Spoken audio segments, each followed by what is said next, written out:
4 months ago, I made a video about how I'm 32, unemployed, single, and living with my parents. My parents still pay my bills. I'm financially dependent at 32.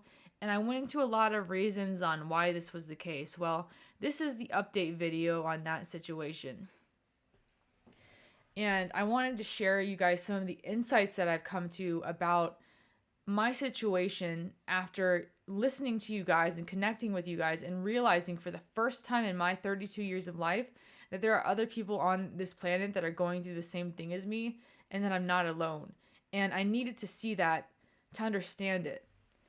Right now, my situation has not changed. I'm still unemployed, but at this point, I'm not even looking for work anymore. I've decided that I have tried to be a square peg in a round hole for 32 years. I have tried to fit into a system that has abjectively harmed me and rejected me, and I can no longer play the game. I'm no longer going to play the game, and I'm so saddened and bereaved by the fact that I wasted so many years just doing whatever the fuck other people said. Like, I've been looking for other ways to make money besides the conventional way, but I didn't know what that was going to be. And to be honest, I still don't know what it's going to be. Obviously, after 4 months, amazingly, my YouTube channel has been monetized. I got monetized after 6 weeks on YouTube. And obviously, somebody has resonated with what I've been saying. And all this time, I was told that my feelings were too much, that I should keep the shame of my situation to myself. But interestingly enough, as soon as I rejected that advice and just arrived online authentically as a human being, not as an influencer, like, hey guys, welcome back to my channel. Like, I'm not really an influencer. I'm a human being. I'm a real person. I have opinions on life. I'm going through stuff and I've been through stuff, and my life right now has been a convergence of all the difficulty that I've been through. And so financially and physically and situationally, it looks like I have nothing to show for the past 32 years of my life. But over these past 14 years, over the past 32 years, like basically since birth, really, this really all started when I was about 10. But it has been one damn thing after the other. And I didn't have the tools on how to handle this level of hardship. I had to learn about how to fight for myself while I was going through this stuff. Like, nothing could have prepared me, but I didn't have even the most rudimentary of coping skills when, I was going through bullying, when I was going through invalidation from my parents, when I felt like my entire existence was wrong. And ever since I started school, ever since I can really remember, I've just realized that I receive so much more negative input, so much more negative feedback, so much more punishment than I ever received in terms of positive reinforcement. I never really received any kind of positive reinforcement in my life that I remember. Like, how do you teach a dog? Like, even a dog, basic animal psychology says that an animal that is positively reinforced will repeat a behavior. If there is positive reinforcement and incentive to repeat a behavior, it will be repeated. But when I did something right, it was seen as the baseline. It was seen as, well, of course, that's what you're supposed to do. You do that in order to not get punished. That's just what you do. You want special accolades for getting all A's. Like, that's just what we expect. And I just got to a point in my life where I was at such an emotional deficit. I was so emotionally starved that I couldn't go on another day. And if you guys are new here, my name is Shelby. I exist and I make stuff, and I talk about, living in this society as someone who's neurodivergent, as someone with a chronic illness, as someone who has a disability, as someone who has been through a lot of stuff and who has endured and almost died multiple times, only to have society spit in my face, only to have people look at my circumstances and pass judgment when they haven't been through my trials in my life. People have drawn conclusions about my life, and in turn, I have drawn conclusions about my own life. I have concluded, or I came to a conclusion in my life, that if I don't have it figured out by 30, I have completely failed for life. Like, that's permanent. And I want to say that I want this new me, this new person that I'm becoming through sharing myself online. This could be the beginning of something. This YouTube channel is the beginning. I'm at the beginning stages of this channel. And I wanted to talk about up next was what it's like to be a neurodivergent, undiagnosed woman. Like, I received an ADHD diagnosis when I was 18.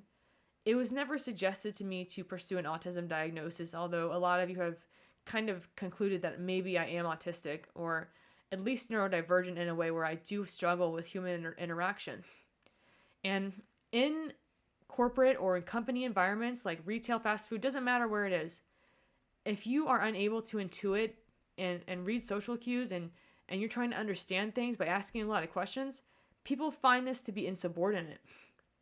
People will misinterpret your lack of perception of social cues as insubordination, as you being willfully defiant against the company's policies, or as you just being a difficult person to work with.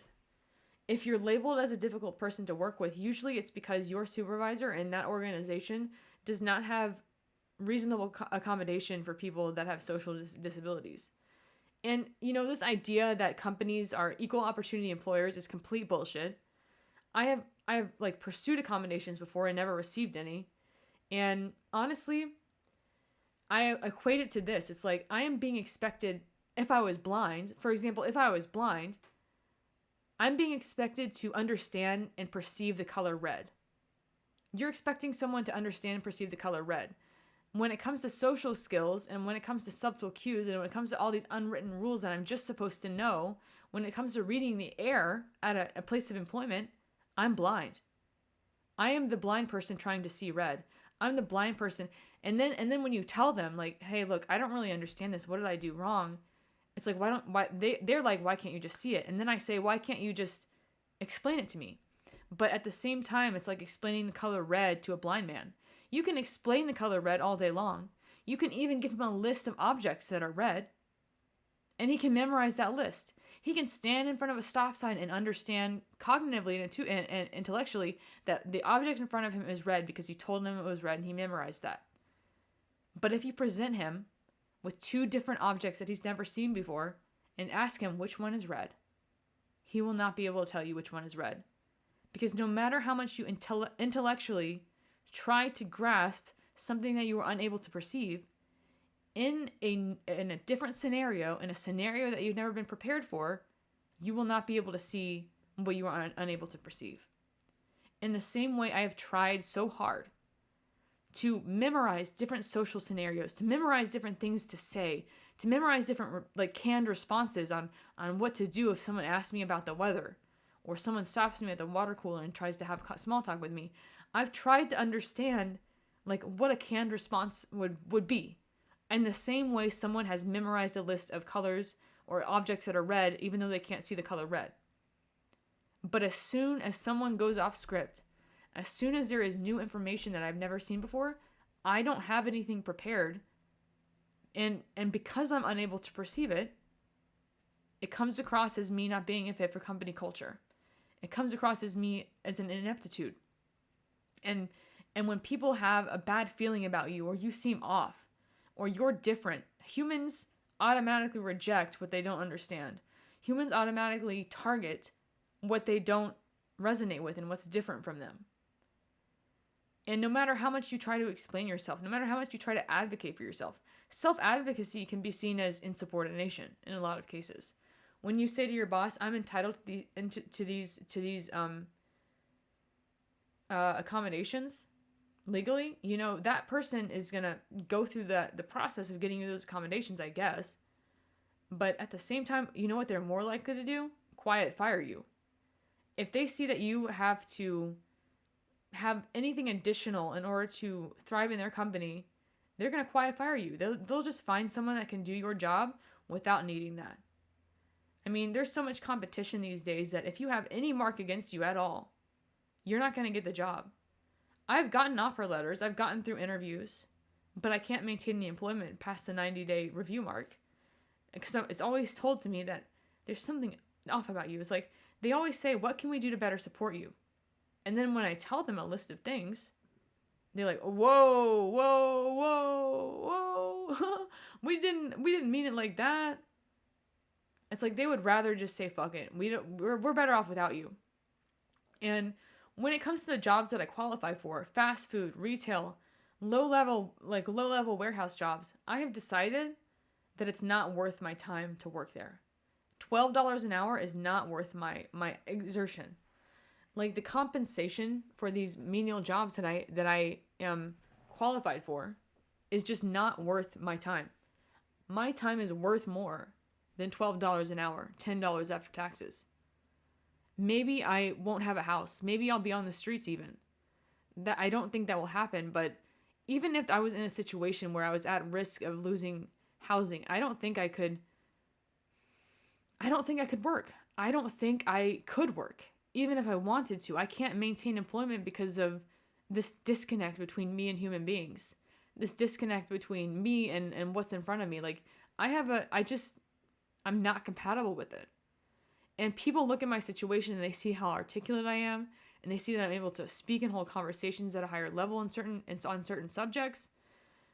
But when it comes to small talk, when it comes to going through the ritualistic, obligatory interactions with coworkers, I don't know what to do.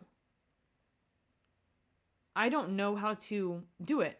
I have even tried to overcompensate for this by being extra friendly and extra open and even performing open body language, performing a higher tonality of voice, performing being enthusiastic. I performed all these things. I put on a fake face and pretended to be someone that I wasn't. And I got sat down by HR and I got told, you were flirting with the male coworkers at this establishment. You are fraternizing with the men in a way that is inappropriate. This is what I deal with.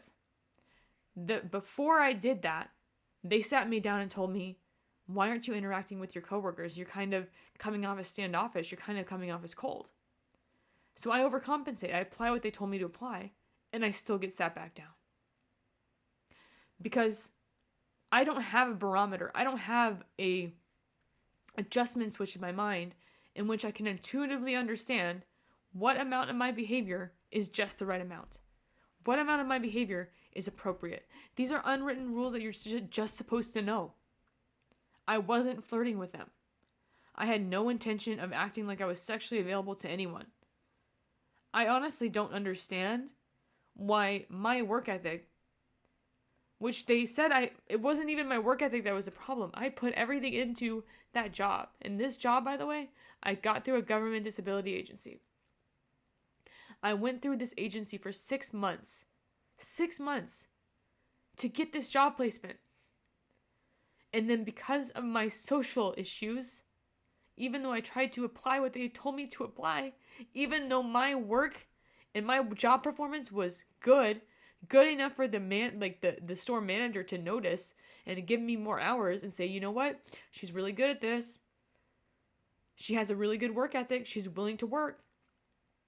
She understands what we want her to do. She's, all this stuff. Because of the social part of it, I was either too much or not enough. It was either I was being standoffish or I was being flirtatious. I try to find a happy medium, but I don't know what that is because I cannot perceive it. I am the blind man that cannot see the color red. And you can explain to me what the color red looks like. But in a new scenario, when there's a bunch of new objects that are different colors, I will not be able to see what the red one is, metaphorically. And you can explain this to them all day. And what is so painful about this is that I tried to explain this to them. This was a job that was supposed to accommodate my disability. But due to the lack of education, and due to their ignorance about what my limitations were, it seemed like I was being willfully defiant or willfully socially inappropriate, which was never the case. And due to my emotional dysregulation and feeling rejected and hurt by my behavior being wrong again, I started crying like this. I started crying to them like this was not my intention. Like I couldn't hold professionalism when I was being confronted on this subject. Like I tried to explain it to them the same way I'm trying to explain it to you guys now. And they saw my emotional dysregulation as something that they could not accommodate. The state has decided that I cannot be accommodated by the vocational rehabilitation agencies that are offered here. Even disability agencies don't want to work with me. Where else am I supposed to go? What else am I supposed to do? I can't work without accommodation. And even when I go through an agency that's supposed to accommodate me, they say, we don't really know what to do with you. You have a weird personality. We don't know how to fix that. I have emotional dysregulation problems. I have social problems. Like, these are the things that I struggle with. This is why I can't hold a job. I literally presented them in front of them, black and white, like with my behavior, the exact reasons why I'm unable to maintain employment without accommodation. And they said, oh, well, we can't really do anything for you. And I'm like, is it my job performance? And they were just really quiet. Because I had been sat down earlier and told that my job performance was excellent. That my job performance was above what they were expecting me to be capable of. Because when it comes to accommodating disabilities, they think that your ability to perform the work task is where the disability is. They think your ability to learn what you're supposed to do on the job, they think that's where the accommodation is. But when it comes to social accommodations, when it comes to emotional dysregulation, when it comes to you having conflicts with management and coworkers or coming across in a certain way that they deem inappropriate, that's what I need accommodations for. But they weren't able to accommodate me. They weren't willing to accommodate me. So I'm like left abandoned by this. Like, I have gone through every agency that I can go through. 6 fucking months of following up with them to lose that job in 3 weeks. It's devastating. I moved across the country to go to an art school that I had my eye on.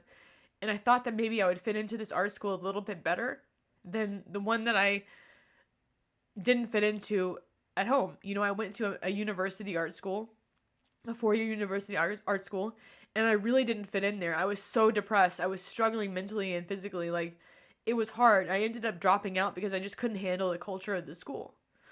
It was the social part of the school. It was just interacting with my professors. It wasn't the objective, critiques where they would talk about techniques that I could improve upon. It was just the same old thing. Like, the people, I couldn't handle it. The people I didn't fit in even with other artists. And I started thinking about it. Like, there were plenty of people at the school that were more talented than me, but somehow they understood the social part of it. Like, I saw what my competition looked like. My competition was more talented, more socially savvy, better at networking. I'm like, how am I supposed to compete with them? It opened my eyes. I'm like, even in an environment where I am training on a skill that I have a gift for, that I can focus on all day long, my social skills, my social anxiety, like, all of these things when it comes to people, I don't think that I'm going to be able to become employed. I don't think that I'm going to be able to maintain employment when I'm unable to understand people.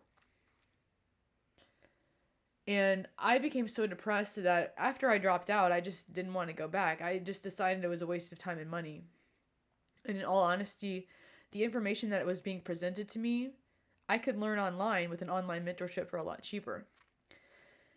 And they said that the main reason you went to art school was for the people, for your fellow students. And I wasn't getting along with any of them. I was feeling rejected by them. I was feeling like I don't belong here again. And I looked high and low. I'm like, I'm not going to give up. Like, art is something I love. And I looked high and low for a new school, and I found one. All the way in San Diego. And I moved over to San Diego to go to this hole-in-the-wall school, only for 3 months later to be sat down for the same reasons. Sat down for, having difficulty concentrating in class. Being sat down because I have emotional dysregulation, and sometimes I cry, and sometimes I'm overwhelmed emotionally. And he said to me, we don't want you to waste your time and money until you're in an emotional and mental state where you can get the most out of the school. We don't think this school is right for you. And that was devastating because in my mind, I had just been through 6 inpatient hospitalizations, 10 years of therapy. I had been through everything that I knew to do to get myself to a level where I was able to function and to be in recovery from mental illness and drug dependency, because between 2013 and 2018, I was dependent on benzodiazepines and opiates. I never really abused them. It's a long story. I'll get into that in a second. But I went through that, the withdrawals, the detox. I went through that, and I went through everything else. I felt like I was in a place where this is as good as it's going to get. Yes, I'm at a deficit, but that's just the way it's going to be. I'm working with a deficit within limitations that other people don't have. And he saw those limitations. And he said, you're wasting your time. He didn't want to work with me in order to accommodate or just to work within my limitations in order to maximize my potential. It was just out of the question. It was like, you're either firing from all cylinders, you're working at 110%, or you don't belong here. And so I was rejected from that. And after that was one of the ones that broke the camel's back. Like, I've been through so many rejections and failures, it's crazy. I have been rejected and I have failed more times than anyone I've known. I've done this more than most people have even tried. I have stood back up and tried again in spite of all odds. Again and again and again. But there gets to a point where there's that one last push. There's that camel, the straw that broke the camel's back, the one thing that you cannot stand back up from, and that was it. I was living on my own in San Diego, and after this rejection, I felt so betrayed. It's like, even other artists don't say I don't belong there. Like, other artists say I don't belong. I relocated my entire life 3,000 miles away for this opportunity, hoping that I would find someone to teach me how to draw better. And he said, we can give you an online subscription. You can do our online program. And then he said, classroom environments aren't right for everybody. Like, I'm not allowed. Like, I'm not permitted. I'm not welcome in environments with other people. I don't even know. I couldn't even pinpoint exactly what it was that I did. I was measuring my behavior and trying to, like, not create a scene. Trying to ask appropriate questions, trying to not be disruptive. I wasn't trying to be disruptive. I wasn't trying to be difficult. But I have a disability. I have a hard time staying focused. I have a hard time working long hours. You know, I do what I can. But the truth of the matter is, it's like, most people see you, and if you have executive dysfunctions, they're not going to accommodate you. They're going to ask you to leave. They expect you to fix it. And if it's not fixable, good luck. You're on your own. That's it. Like, good luck.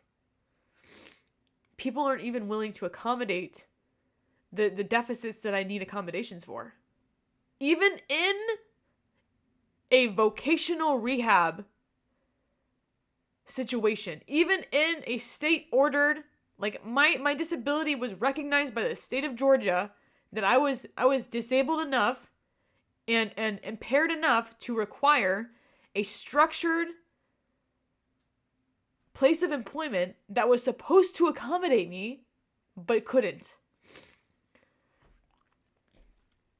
What they offered accommodations for was the actual job tasks itself.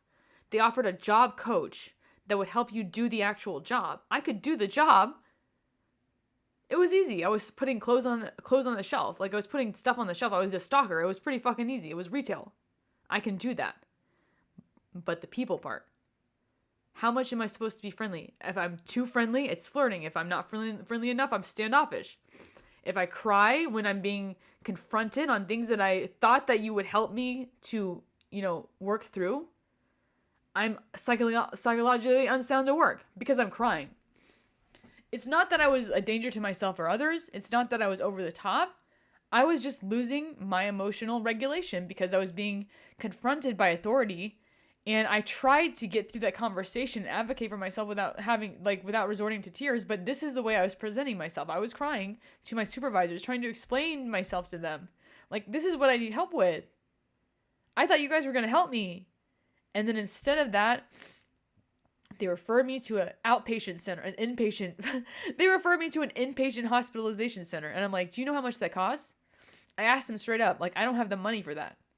I don't have, like, my insurance. I'm not going to go through another inpatient hospitalization. Like they said, I was not, by the way, I was not suicidal. I was not going to hurt anybody. But because I was crying, that was all it took. They said that, you know what, she needs intensive hospitalization. She needs intensive therapy. After I had already been through programs 6 times. These are 90-day programs. I have spent over a year of my life in round-the-clock therapy. This is me in recovery. This is me at a level where at least I can get out of bed and feed myself. How much more do you want? You want me who, like, you're expecting someone who is a quadriplegic, who has been injured in a near fatality car accident, to simply walk it off. You're expecting someone who has a physical disability, two amputated legs, to run a marathon without prosthetics. I'm not saying someone who has been through amputation can't run a marathon, but they need prosthetics usually. Like, you're expecting someone with no legs to run a marathon with no prosthetics. All I'm asking for is for the prosthetics. All I'm asking for is for the physical therapy to understand how to use these prosthetics. If you give me the skills and the ongoing support, I can do it. But that doesn't exist. That level of accommodation is not something that is real. And there's a paywall between me and more treatment. And I've already been through enough treatment. I've been through everything that I'm able to afford to go through. I have been on involuntary psych holds before. I've been involuntary hospitalized 3 times. The other 3 times I walked myself in. And although I gained information from those environments, although, being on medication took me from, wanting to end my life and being unable to get out of bed to a point where I can at least go through daily tasks, take a shower, and eat once a day, I'm still not able to function at a high enough level of standard, at a higher enough standard to hold a job of any kind. Why don't you get on SSI? Why don't you get on SSDI? Because there is some real ableism within getting approved for disability. I would need to get a lawyer. I would need to have to do a lot of research and explain myself. I am able to present myself and articulate myself in a way where it seems as though, wow, she's really smart. She's really intelligent. She has 2 arms and 2 legs. What's the problem? What's the disconnect? It's I'm able to mask until it becomes apparent that there is deficits, that there are shortcomings. I've tried to hide my disability from my employers. I've tried to hide my disability from my teachers. But I always get sat down one way or the other, even though in my mind I'm doing everything I can to fit in and mask and just keep a low profile and do what I've been told to do and keep my head down and shut up and do whatever you want.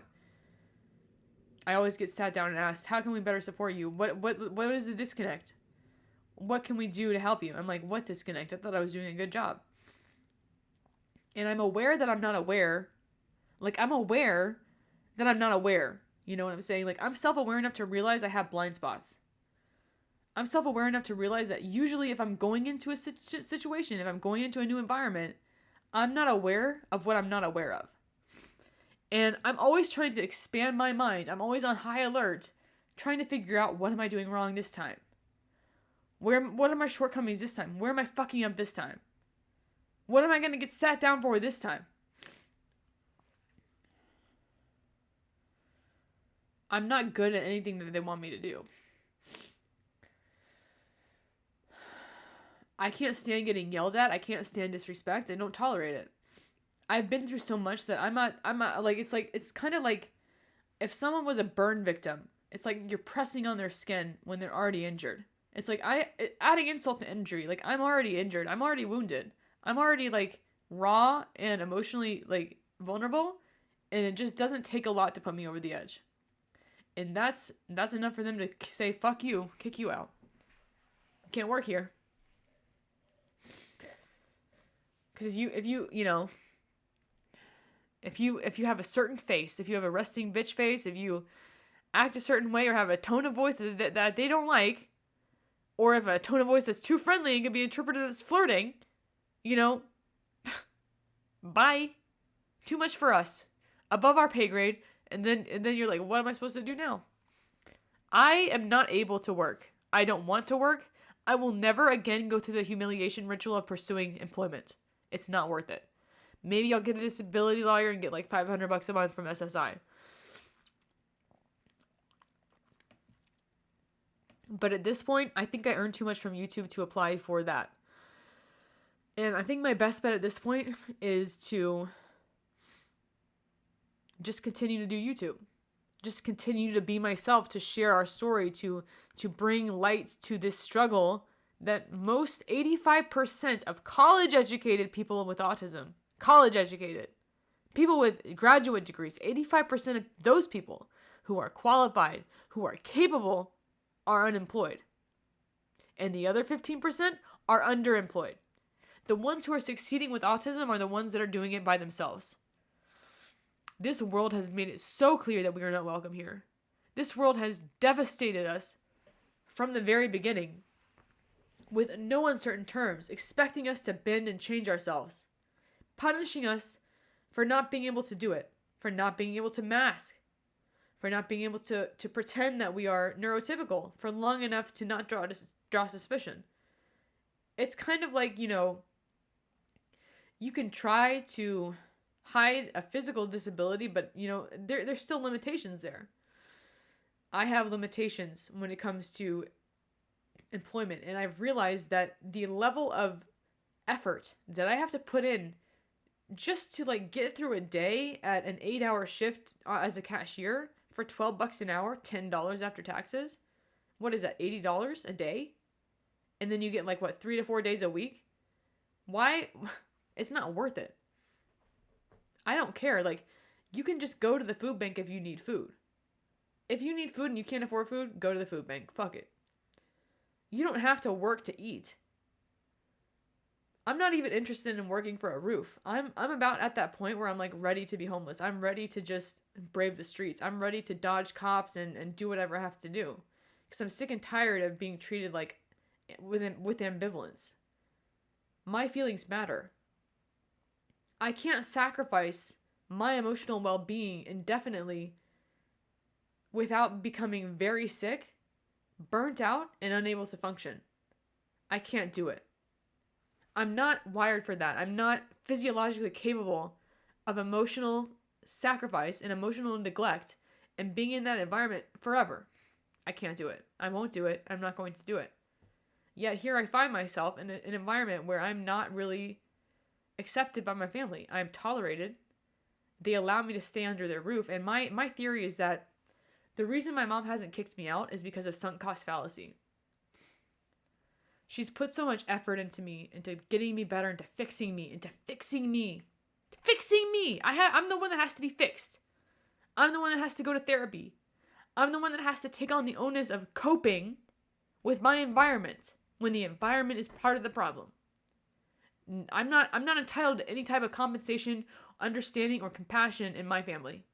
The onus to cope with that lack of compassion and this lack of my needs being met, that onus to cope with that reality is my problem. It falls on my shoulders. Do you think they're ever going to go to therapy? Do you think they're ever going to go on medication? Do you think they would ever practice what they preached on what was prescribed for me in my treatment plan? Do you think they would ever do that voluntarily? No. It's not happening. Okay, boomer. You know what? You don't want to do this? You don't want to put effort into our relationship? I'm having to do all the effort just to cope with you? That's on me? Do you understand how unfair that is? For your family to just say, fuck it, we're not going to therapy as a collective. We're not going to create a plan as a collective. We're not going to come together to improve the situation and on the best ways we know how. We're not going to collectively admit our lives have become unmanageable. We're not going to take a sit down and be like, you know what? Maybe there was something unconsciously that I'm not aware of that is contributing to the fact that both of my daughters want to die, and that both of them have been in mental institutions, and that one of them is self-harming and the other one is dependent on drugs. Maybe, just maybe, I missed something. That conversation, that awareness, that even that just never even crossed your mind. Never happened. So I'm responsible for how I put up with my family. And I'm not allowed to express joy in my house. If I go downstairs in a good mood, it's like, why are you in such a good mood? I start having my appearance nitpicked. I start being told that I have things to do. Like, I'm not allowed to just be in my house. My guard has to be on. Like, I can't just freely express myself. I'm not allowed to be sad either because, what do you have to be sad for? Just be grateful, you ungrateful bastard. You ungrateful bitch. That's what I get told when I get sad and I emote emotion that is seen as negative. I don't see sadness as a negative emotion. Why are we passing judgment on what emotions are positive and negative? Sadness is not necessarily an emotion. It just is an emotion. Is rain a negative weather? Rain is necessary to the water cycle. Rain is a necessary part of the ecosystem. Bad weather. Bad weather for what? We need bad weather. Bad weather is necessary for the entire ecosystem to function. There's a cycle. There's a science behind it. It's normal. It's natural. It's appropriate. When there's not any rain, there's drought. When there's a drought, the crops dry up and everyone is in a state of disarray. But we as people are expected to just be emotionally neutered ecosystems. I have to be emotionally neutered in my family. And they have done everything they can to make sure I can't feel my feelings. I have been put on medication so that I am numb to my emotional truth. Because my feelings are too much. They are not appropriate. They're not acceptable. They are something that has to be medicated, drugged, dissociated from, treated. Nothing that I feel is valid. Being irrational, being emotional, being a mercurial, typical fucking woman who is just reacting to an untenable environment that is emotionally hostile, that makes me a bad person. In a lot of ways, I have dealt with a lot of misogyny from the women in my life because I have not been allowed to be emotional as a woman. I have not had anyone hold space for me as a woman. My emotional state and my emotional expression and my ups and downs in my mood, which are completely normal and natural, except of course when they go into the territory of being a danger to myself and others, which the only reason it crossed that line was because nobody cared about me when it was not a crisis. Nobody was holding space for me when it was like treatable, when all I needed was somebody to talk to. All I needed was like somebody to teach me these skills. All I needed was someone to, bring our family together. And if our family didn't have the skills to teach me, why couldn't we have gone to therapy together? Why did it have to be on me? I remember when I was 8 years old, we did do a family therapy session. But as soon as it came down to their parenting, as soon as it came down to suggestions that their parenting should alter and accommodate their neurodivergent daughter, all of a sudden, no, it's not a right fit for us. We're not going to go back to that. I've seen my family walk out of therapy sessions because they don't want to sit with themselves. They're not willing to be accountable. And all of that falls on me. I've been scapegoated. I've been antagonized. I've been brought to the brink of death at my own hand and by my health. And it's almost taken for granted. I don't even know if they would miss me if I died. I just see how much my environment and the emotional hostility of my environment has impacted my physical health.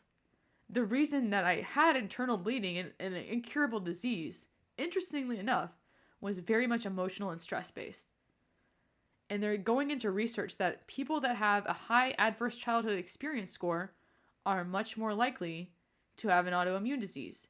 In fact, they think adverse childhood experience scores might be causative when it comes to incurable autoimmune diseases, which were previously thought to be completely physical and completely genetic. But there is a very big psychological component to inflammatory diseases. And what happened when I was younger, I remember I would stuff my feelings down into my belly. I remember like physically stuffing my feelings down into my stomach. That's where they would go when I didn't express them. They would just stay there. I thought I was just, getting rid of them. But what I didn't realize is that those feelings never left. What is unexpressed will come out eventually. And because I was not allowed to express them emotionally, because my emotional reality was invalidated, because my emotional pain was not measurable on a CT scan with barium, it wasn't real. My feelings weren't facts. They didn't matter. They weren't consequential. But then at 18, after burying my feelings and my emotions and my unmet needs for 18 years, I start shitting blood. And I didn't know why, but then I got diagnosed with ulcerative colitis. All those feelings that I stuffed down into my gut, all the times I ignored my gut feeling. I remember I would have like these psychosomatic stomach aches before I got diagnosed with UC. Before my dis-ease, the dis-ease in my body, the disease in my body started off as dis-ease in my stomach. I was uneasy in my stomach. My stomach was always uneasy. And I could feel myself when I wanted to express myself and it wasn't safe to do it. I could feel my tummy churning. I could feel my tummy kind of hurting. I would have these psychosomatic stabs in my stomach that I thought were psychological until they became real. Until the threshold was crossed where my body and the emotions that I had stuffed down were all like put into this horcrux of my colon. It became like this almost voodoo doll where I had stabbed my own colon full of negativity to the point where it became unhealable. And we tried to heal it through diet. We tried to heal it through biologics. We tried to heal it through acupuncture. But I never really attacked the psychological and traumatic holding patterns that I think were actually at the cause of this disease. And by the time that it had been 2 years in, it was untreatable. It was no longer responding to biological treatment. It was no longer responding to steroids. Diet wasn't responding to diet either. And I had to have my entire colon removed. And with it went all those expressed emotions. They removed those from my body. And I remember feeling drained. That was when my depression started. They say that 90% of your serotonin is produced in your gut. And when they removed my colon, that was my serotonin factory. They removed it. It left a permanent impact on my energy body. Like I am energetically drained all the time. And I have chronic diarrhea now because I have a short bowel syndrome. And I feel devastated that I've been through this. Because I think it was preventable. No one invested in me emotionally. No one wanted to obtain the tools that were necessary for me to be healthy spiritually, mentally, and physically. It was always taken for granted that I was just in a bad mood all the time. That was just my temperament. I really thought that I was just an angry, mean person. That was just my temperament. But I had all this unexpressed, tamped down feelings. And I was irritated all the time. Like, I was never in a good mood. And I was blamed for that. Like, oh, that's just Shelby. It becomes who you are. They just label you as what their treatment does to you. Like, their treatment turns you into a different person. And eventually you start to believe that's who you are. I don't believe that I'm meant to be this irritated, angry person all the time. I want to have well-being in my life. I don't want to white-knuckle life and just barely be getting by. I'm so sick and tired of everyone normalizing going through the motions. That's not what I'm going to do anymore. I'm not going to go through this daily routine of working my ass off for a shit boss who can't accommodate me, who's barely paying me to be there. Fuck it. I'll find another way. I've been looking for another way. I've been looking for ways that I thought would be acceptable to society. You know, getting a certification in something. I don't know what else I tried. Dog walking. I've just realized that if I don't find another way to make money, I'm not going to have money. Because I'm trading my life for $12 an hour, I'm not going to do it. This is the only life that I have. And if I'm going to be reprimanded and held responsible for not complying with a system that has rejected me, a system that has damaged me, a system that has told me that I am not acceptable, good enough, or useful for who I am, then so be it. I'm not going to play into that hand. this system wants to reprimand me, incarcerate me for being homeless, if that ever happens, it's going to be what it's going to be. I'm going to ride the wave. I'm going to stand by what I believe because my time is too valuable. I'm not going to spend my life making chump change. And that's not because I think I'm too good for it.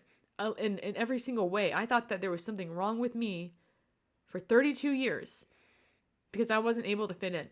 I tried it. I tried fitting in. I tried working for 14 years. I started working at 18.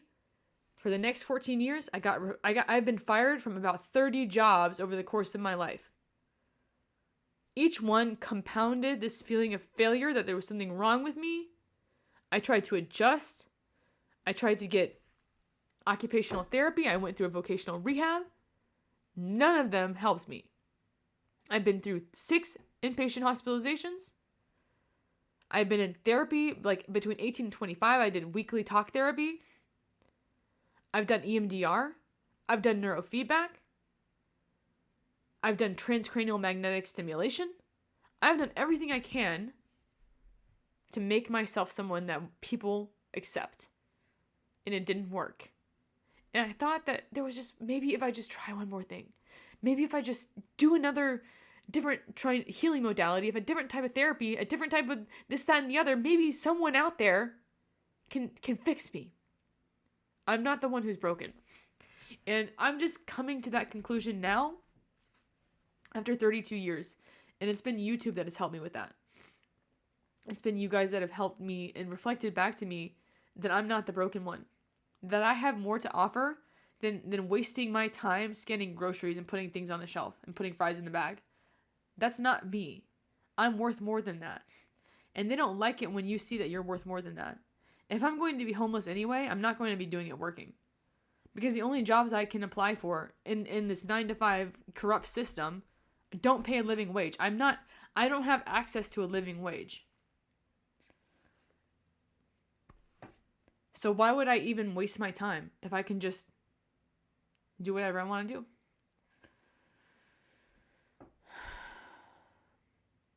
I don't know what the future holds. Obviously, I need an income. Obviously, I have to think about what I'm going to do. Obviously, I'm in a very privileged position to have my mom not kick me out and still help pay my phone bill and my Wi-Fi bill and my car insurance. I'm very lucky for that. That's fortunate.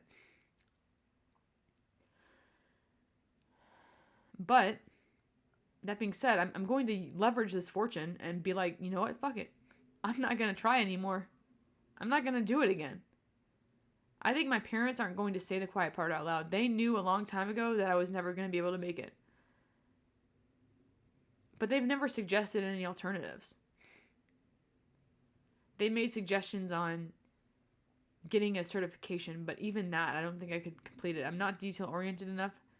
I'm not focused enough to do menial, input data entry. I can't do data entry for 8 hours a day. I would go insane.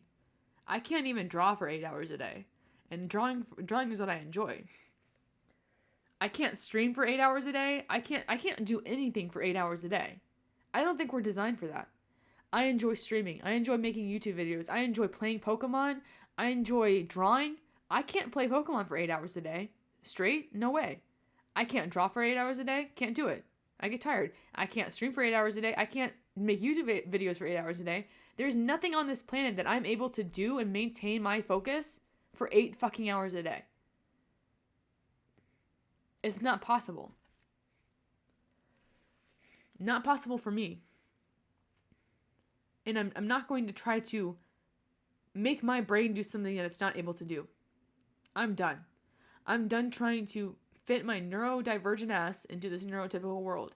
This world has made it so clear to me that every time I try to accommodate it, I am met with rejection, I am met with humiliation, I am met with derision, I've had my character thrown into question, I have been labeled as insubordinate and difficult to work with and non-compliant and all these other words that are just not true. I'm not going to accommodate this world another day in my life. I'm not going to do anything to fit in to a society that has made it so clear that I'm just not welcome here.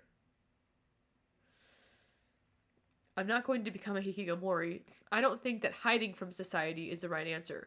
I think if I hid from society and became an agoraphobic, that would be allowing society to win, because that means I have respect for society. I don't care if I disturb other people anymore. I don't care if my presence is not welcome anymore. It's not that it's not going to hurt when people attack me. It's just that I'm no longer afraid of the consequences of what it's going to be like if I stand up for myself. I'm no longer afraid of being homeless. I'm no longer afraid of poverty. I don't even fear death anymore. I have been on my deathbed 4 times. In a real way. I have almost died multiple times. And dying is not the scary part. When you get to a place where you're actually inactive dying, like when you're actively dying, it's actually pretty peaceful. Dying is not that scary. Living this way is far more painful than dying, like giving it all or dying trying. I'm going to do it or die trying. That's what I'm going to do. I'm going to do what it takes to make my own money and make my own living and find people that like me, a community that accepts me. I'm going to do what it takes, even if I die trying. Because living this way, within the bounds of society, these limitations that have been imposed upon me, has led to me almost ending my life multiple times. It's led to an incurable disease that almost killed me. This is killing me. Living like this is what's killing me. I shouldn't have to constantly push back against people. I shouldn't have to have this level of pushback when it comes to just being myself and doing what's right for me.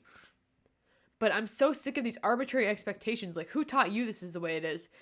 Like, our parents see the world from their eyes, from their generation, in a different time, in a different place. They're preparing us for what they know. They're preparing us for a world and a lifestyle that is appropriate and works for them.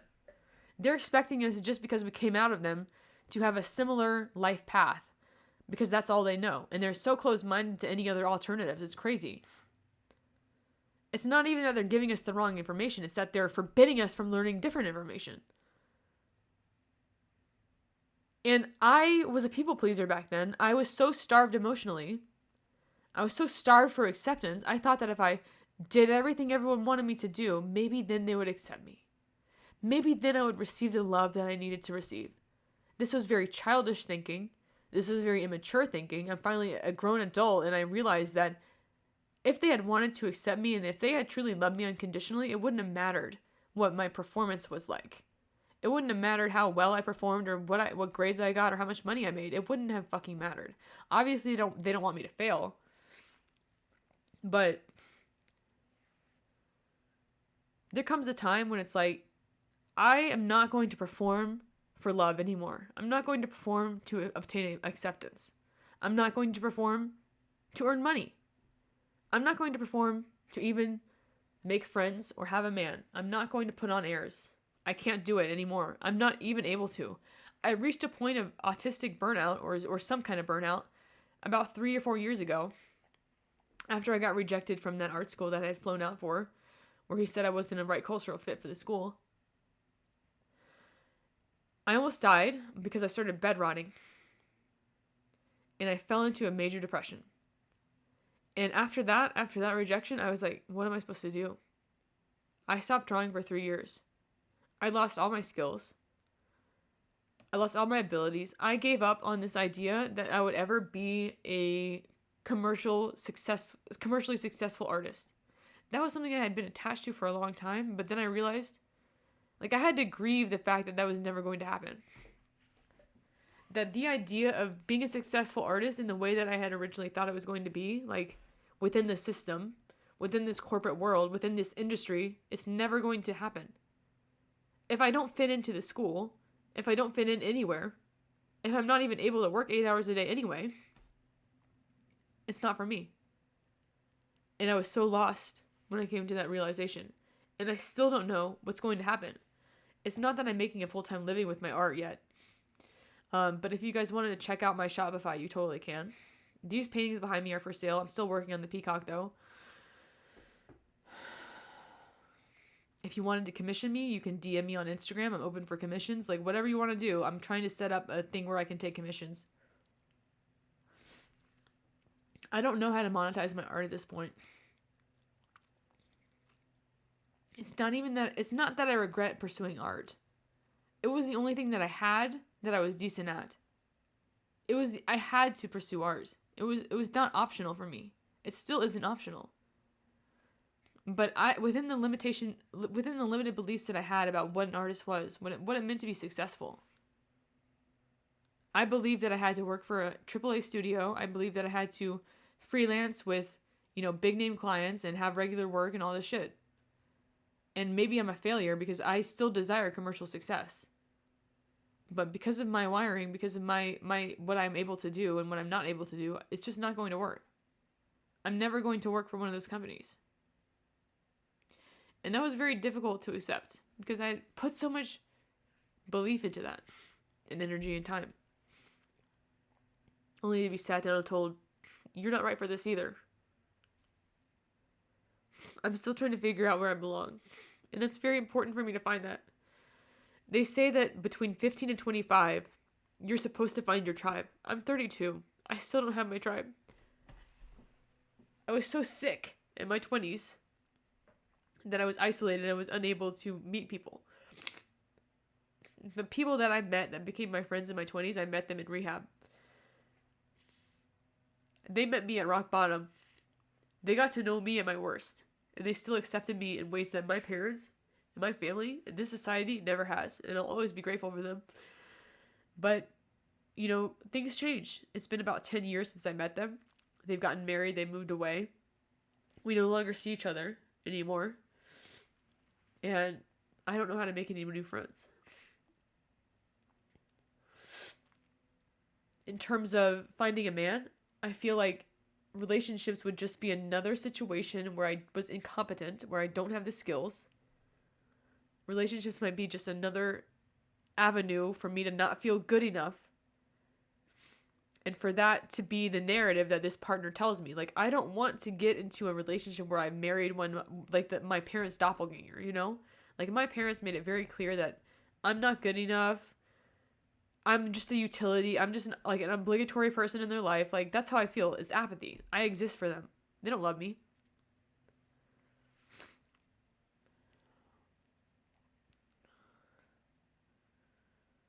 They don't love me the way that I need to be loved.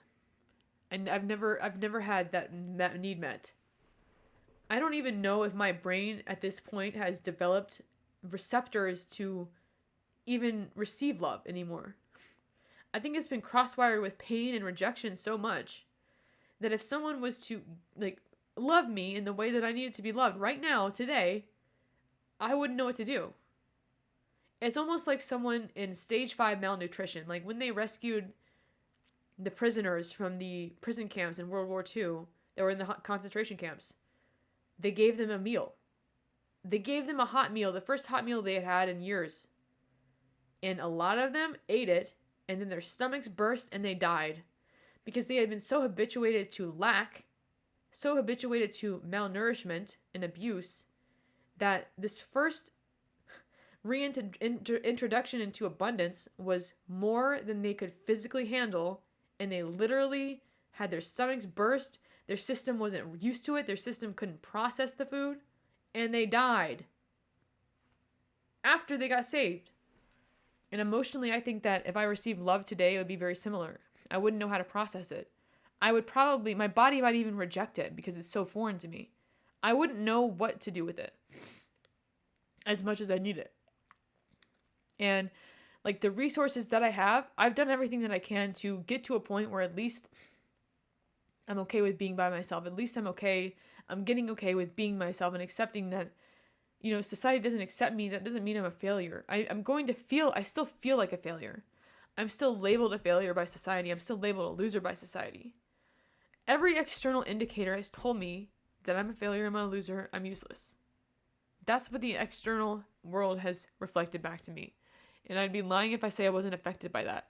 I wish I could just bypass it and be a spiritual ninja and have an objective view on reality, but my feelings are really fucking hurt. And I don't want to be in a relationship with someone where there's just going to be more struggle and strife and problems that I don't know how to solve, and I don't want this ineptitude to happen. Like, I don't think love can be easy for me. I don't even know if the perfect man walked by tomorrow, I'd probably fumble him. I'd probably fumble. He could do everything right. He could be patient, kind, caring, hold space for me, do all the things that I need to do, strong leadership, all that stuff. I would not know what to bring to the table. I would not know how to process that kind of love. I would not know how to reciprocate that kind of love. I would not know what to do. And then you get a glimpse of what could be. You get a glimpse of what could have been. I just don't think I have it in me to handle a breakup. I just don't have it in me to really make myself vulnerable for someone and then lose them. I don't think I could survive that. I think I'm at a point where it's like I'm so like, I don't want to say fragile, but I'm overwhelmed. Like I'm a cup that is like a couple drops away from spilling over in terms of my emotional overwhelm and my pain from being rejected. And I don't know how to empty that. I don't know how to let that go. I feel like it's not just in my mind. Like I can push it away like the same way I did with my emotions. I literally thought that in my childhood I was letting my feelings go by stuffing them down in my stomach and not feeling them. Later on, they all came back out. Later on, my mental health tanked and I didn't have my colon to stuff things into anymore, and I almost died because I wanted to end my life because I was in so much pain. I have suffered so much. I have gone through things that are so insufferable that I've wanted to end my life. Like, I've endured things that, like, my mentality when I was suicidal was like, even if things get better, what is the point? Like, how much better can things get? Like, I didn't see a way out. I still don't see a way out. Psychiatric medication numbed my feelings and my impulse to unalive myself and kind of put me into a holding pattern emotionally. Psychiatric medication is treating this symptom. I still want to get to a point where I'm addressing the root cause. I want to release the underlying root cause of this. I don't believe that I have some sort of chemical imbalance. I believe that I'm having an appropriate response after a lifetime of stress that's accumulated within me. Like my response, my emotional response might seem out of context and out of touch and out of reality if you're just seeing like the scenario in the moment that caused it. But reality is, it's the snowball effect. I'm kind of expressing everything that I haven't said in that moment.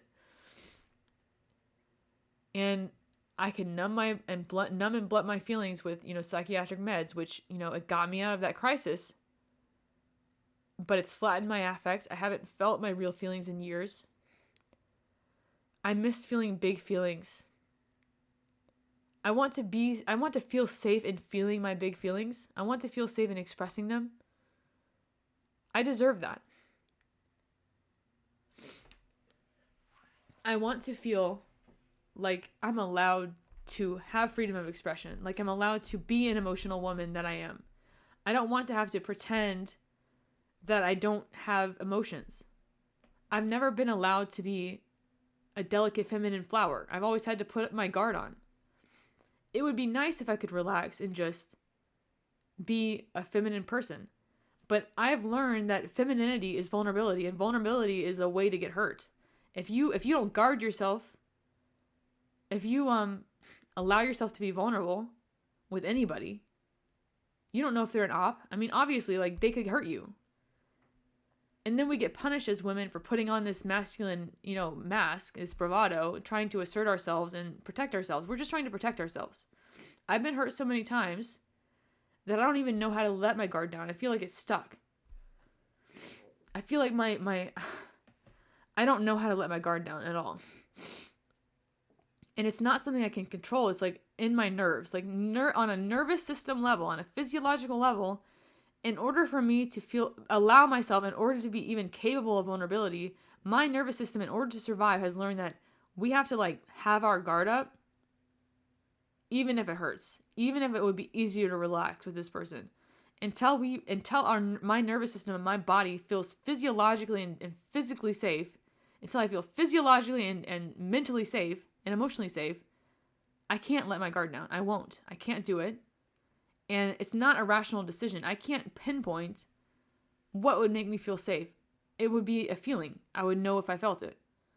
If I feel relaxed and safe, I would feel relaxed and safe. I don't know what kind of sorcery or, recipe would be required for me to have that happen.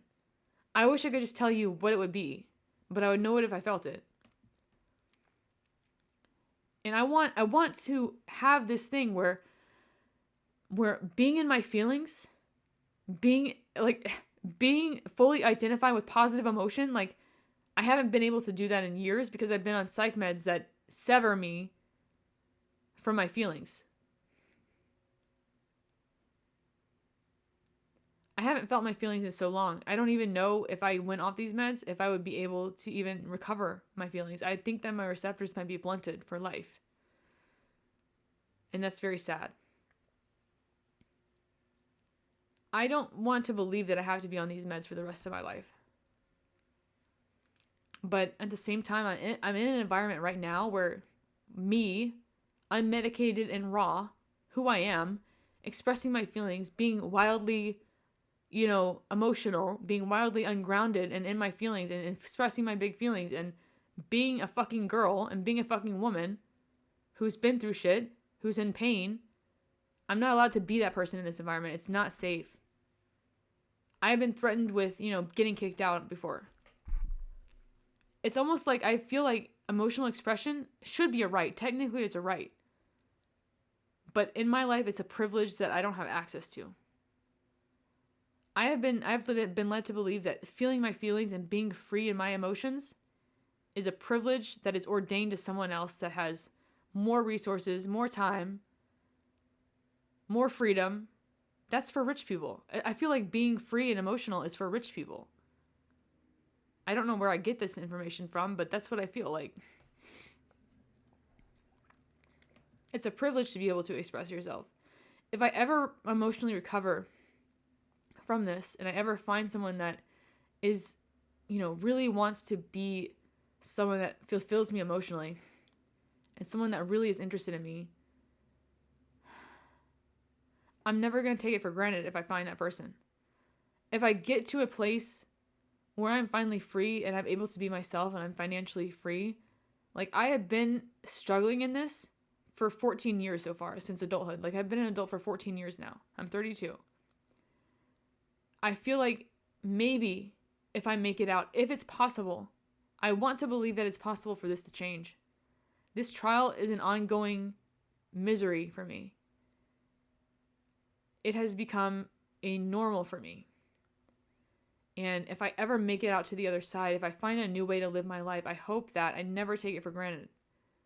I don't think that it would be possible for me to take for granted health, wealth, and stability in emotional and relationships. Because I know how tentative that is. I know how temporary that can be. I know how much of a privilege it is to be accepted by someone, to have a community, to have a lifestyle where you can meet all your needs and a little bit more. Like, that's what I want. I want to do it all without having to sacrifice my entire day just to do it. And I think I'm on my way to doing it. I don't want to believe that it's impossible. I think it's possible. I don't have an intuition. I don't have a magnetization. I don't have a plan. My plan is to just show up here authentically, present myself as someone that has something to offer in spite of my limitations. And within my differences in my mind, I want to find out what my gifts are. I want to find out where I should put my energy. I want to find out how I should invest my time and how I can evolve as a person in the best ways that I know how, and how to imagine a life that's different than this one. I never want to feel like there's no way out again. I never want to believe the cognitive distortion of the way things are in this moment, as painful as they are, this is the way things are forever, because it's not true. Even if the way that my mental health was treated by the professionals wasn't perfect, even though it only addressed the symptoms, even though it only gave me coping skills to cope with a dysfunctional environment instead of exiting the dysfunctional environment entirely, at least it gave me something to work with. It gave me something to work with, because within these limitations, a broad stroke that fixes everything is very difficult. We are given trials and we have to go through them. And I'm going through a trial, and I feel like I haven't really understood the assignment of this time of my life. I don't know what the assignment is. The most difficult part of this is that I have no sense of direction. I feel like I fumbled every single opportunity and all the assets that I had. Like, my youth and beauty was a card that I could not play. Because between 18 and 26, I was sick. I was depressed. I was dysfunctional. I was on drugs. I could not have, cashed in my prime years for a stable provider man. It wasn't possible. That was taken. And I'm not saying that it's impossible now, but realistically, it is more difficult to date in your 30s than it is in your 20s. That's just a fact of the matter. I never got to be young. I knew that what I had was temporary. I knew that beauty fades. I kind of had an intuitive understanding of that. But because of my illness, my beauty was taken from me. I was emaciated. My hair was thinning out from the biological medication. Like, you wouldn't know it now. I weigh 125 pounds today. I'm 5'6", 125 pounds. Imagine me at 85 pounds. I weighed 85 pounds at my lightest weight when I was going through this illness. I was starving to death. I was malnourished. I was in stage 3 malnutrition. They had 4 different IV bags of nutrition going into my body, feeding me through IVs. Because my body was so wrecked it couldn't digest food. 85 pounds. I looked like a Holocaust survivor. I looked like I was like a child in Gaza. Like, I was emaciated. I was malnourished. I was dying. And you don't just bounce back from that. My appearance, my beauty, my ACE card, or whatever, the thing that I had the most that was like for free that I could have leveraged was taken from me during the years where it was the most valuable. Because for those like 7 years between 18 and 26, my appearance was not very good. I was emaciated. I was sick. My hair was falling out in clumps. I had, patchy skin. I had acne in my face constantly because I was on corticosteroids. Like, I would have horrible breakouts, just pustules on my face. I had an ostomy bag where I would have open wounds constantly from my ostomy bag, where I had a shit bag on my stomach where I would poop in. And there was not, between 18 and 26, not a single male looked my way. I knew what it was like to be invisible to the male gaze. I knew what it was like to be old before my time. There was a time where I was having hot flashes, where the biological treatment put me into temporary perimenopause. My hormones, my reproduction was shutting down. I went into temporary menopause. It's called amenorrhea, by the way. When your period stops due to malnutrition and illness. I had amenorrhea where I was not ovulating, I was not menstruating. My body was like, our priority right now is not having babies. And, physiologically and physically, in terms of your beauty, when your body shuts down your hormones because they're not a priority for your survival, your appearance reflects that. I have pictures of myself on how emaciated I was during that time. My face broken out, just pustules on my face, open wounds on my body from this ostomy bag. I had crippling like arthritis in my wrist from having been dosed with ciprofloxacin. I was just fucked up. And every time I would go out, every time, like, I was not noticed by men between 18 and 26 because of my illness, because of my beauty being robbed from me. No man looked my way. And that kind of like during those developmental years, it's like when I finally started putting weight back on, when I finally started getting my curves back, when I finally had an ass again, and people started like catcalling me when I was walking down the street, when people started approaching me, I had a guy just straight up give me $20 for no reason because he said I looked sad and he wanted to make me smile. Like, straight up, like, your life is so objectively more easy when you are beautiful than it is when you're sick and emaciated and disabled. It's crazy. It's a different reality. And I remember being like, I almost had like body dysmorphia from this thing. Like, it's like my prime years, 18 to 26, wasted, destroyed, stolen, robbed. I didn't know what it was like to be desirable and beautiful. I know what it was like to be invisible to the male gaze. I know what it's like to be discarded by your childhood friends who have moved on. They can't be bothered with your ongoing issues. They have other problems to deal with. I know what it's like to be at the end of your life before your life even began. And yet somehow I've been gifted more time. I don't know why. Because I was given a 20% chance of survival when I was diagnosed with a life-threatening C. diff infection when I was 18. They said that if I wasn't responding to the antibiotics by 8 o'clock tomorrow morning, that it was probably better to begin palliative care and just treat my pain and put me on a comatose level of morphine because they didn't think I was going to make it. My immune system was compromised. I was on biological treatments that suppressed my immune system to treat the ulcerative colitis, only, of course, to leave my immune system wide open for infection, because one of the main side effects of biological medication, anti-inflammatory medication for ulcerative colitis, is that it shuts your immune system down in order to make your immune system presumably stop attacking your colon. But then I got a life-threatening infection. By the way, C. diff is very dangerous. C. diff is typically only a disease that people in nursing homes receive, 65 years and older. It's a life-threatening infection, but you're probably not going to have it, or you don't have to worry about it if you're not immunocompromised. Elderly people get this, infants get it, and immunocompromised people get it. The average person probably has C. diff in them right now, but it's not, your immune system can keep it in check. When your immune system is ruined, that disease, that virus, that's a bacterial infection actually. It's not a virus, but that bacterial infection it almost killed me. I was going to die. And part of what saved me was, high doses of this medication called vancomycin, which was directly for the intestinal infection. I was on vancomycin, I was on Flagyl, and when that wasn't enough, they put an IV line into my arm of a fluoroquinolone antibiotic called Cipro. What is Cipro? Let's talk about it, because this is crazy. Cipro saved my life. Cipro is one of the strongest antibiotics that there is. Cipro comes with a black box warning because it is an extremely dangerous drug. It is essentially a chemotherapy strength antibiotic. It doesn't just kill the bacteria in your body. It kills your cells.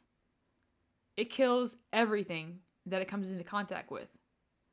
It comes with the caveat that you'll survive the infection, but then you have to recover from that drug and everything that it raised in your body as well. It created a scenario in my body where I had constant tightness in my legs. I would have like these Charlie horses in my legs where I'd have my legs seize up. I would have tight tendons. I had this arthritis-like symptoms that were unexplainable. I had this inability to think. Like my brain was shot. I think it did damage to my brain to the point where I had an ability, like a difficulty forming sentences. And my doctors just said, well, you know what? You're alive. So Cipro saved my life. But it also created a scenario, much like, people that go through cancer, chemotherapy saves their life. But then after they're declared cancer-free, they have to recover from the symptoms of the chemo.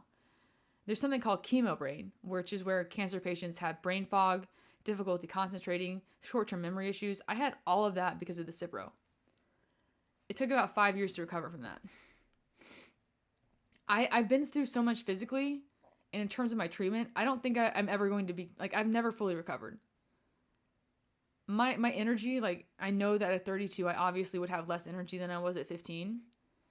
I just, fantasized about being 15 again and just being that naive to the pain that I was about to go through. I miss being 17 and believing that my whole life was ahead of me in a good way. That's what I miss about that high school graduation. I say that my high school graduation was the happiest day of my life. Because in that moment, I had just gotten through high school. I didn't have to go back to school. The whole world was ahead of me.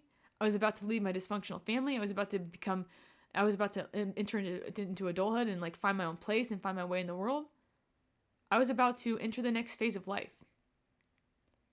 That's what I thought. I truly believe that. And that night was so special to me because those things were true then. That was true in that moment. But it was taken away very soon after. And I reflect back on that naivety, and for years when I would remember that memory, I couldn't relive it without feeling sad.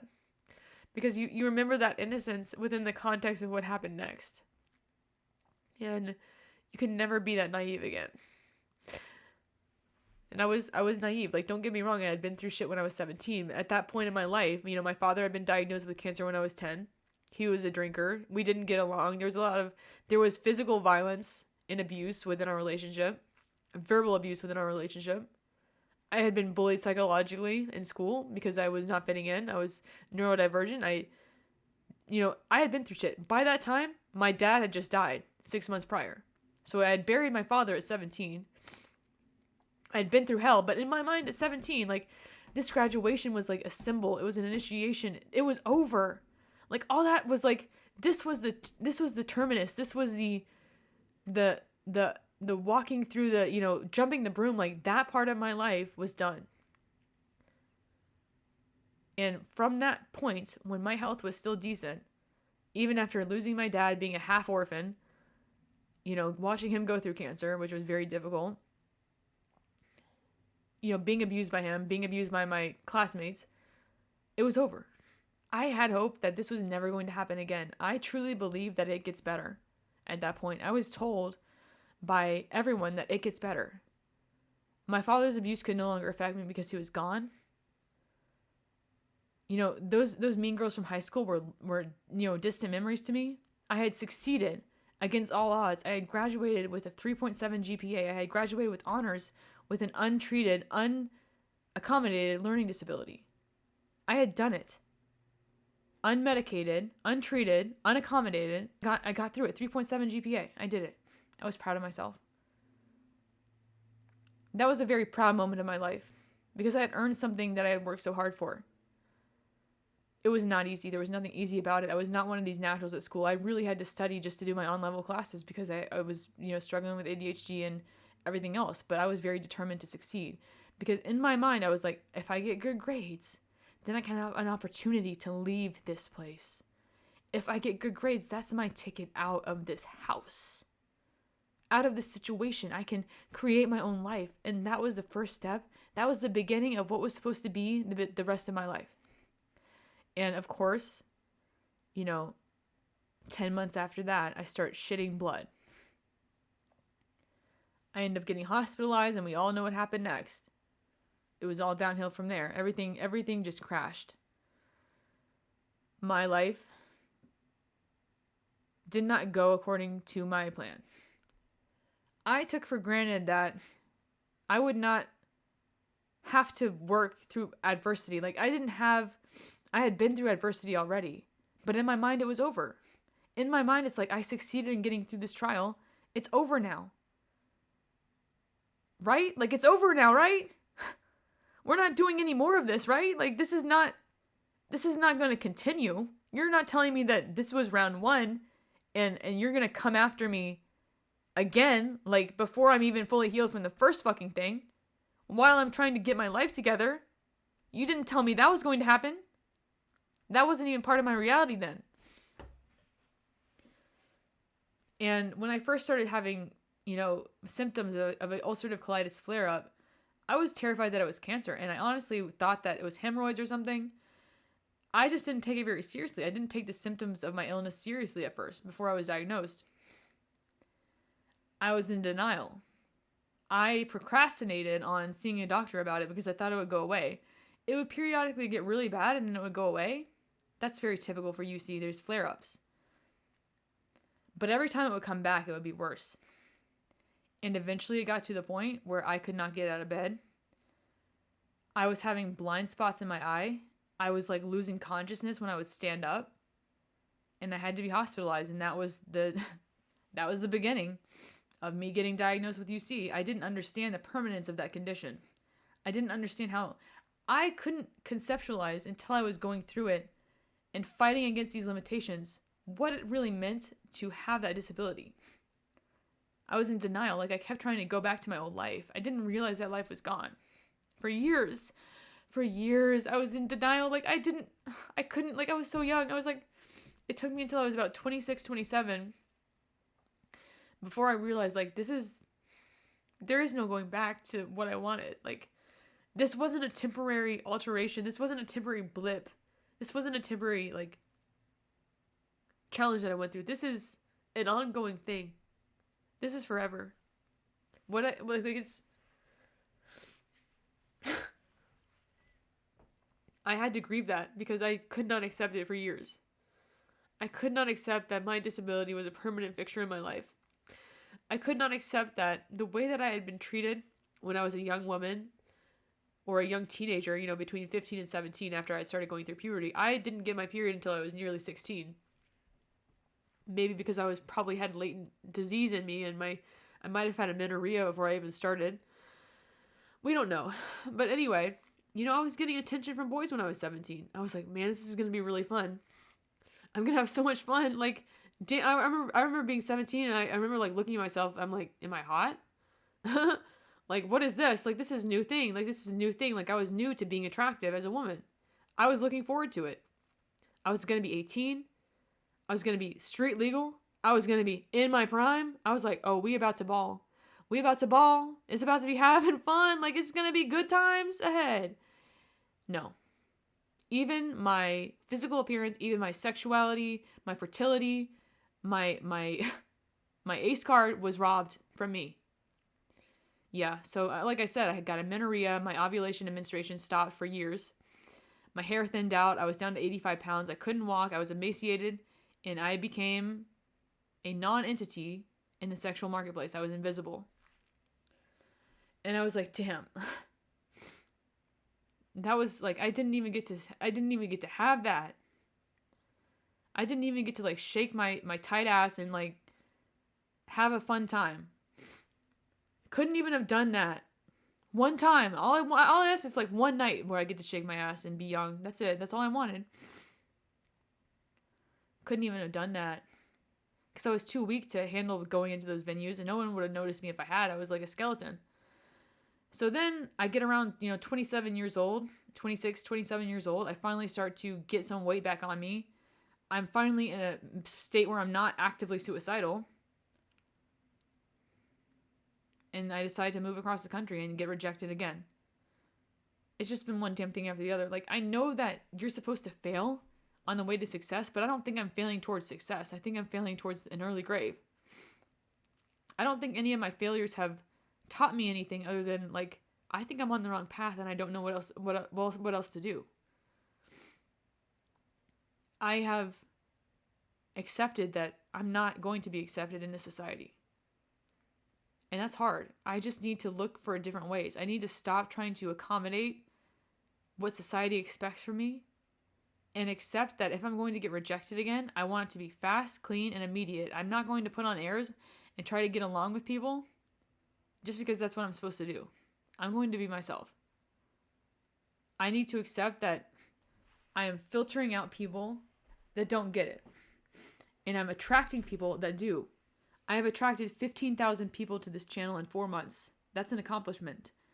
One of the greatest accomplishments in recent memory right now is this channel.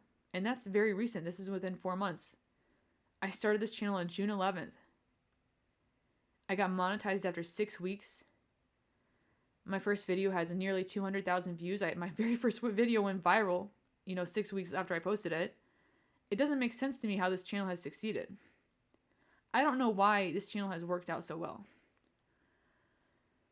I don't have a content strategy. I'm not an influencer. I'm not a trained, entertainer. I'm just me. I'm just Shelby. And yet somehow that is enough here. This is the first place and platform that I found where me being myself and being honest and authentic is not just accepted, but celebrated. People want to see it. People like it. People are, putting their money where their mouth is and supporting me financially here. People are buying my art. This is the first time in my life that I've really succeeded at something that I started. This is really one of the first times where I've been able to be consistent, because it's not really about accomplishment for me. When something is about accomplishment, when something is about achievement, when something is about fulfilling an obligation, for example, I have this thing like where I have this demand avoidance. Like I avoid things that I have to do. For me, this is a natural outlet. I'm able to be consistent because I need you guys just as much as you like seeing me.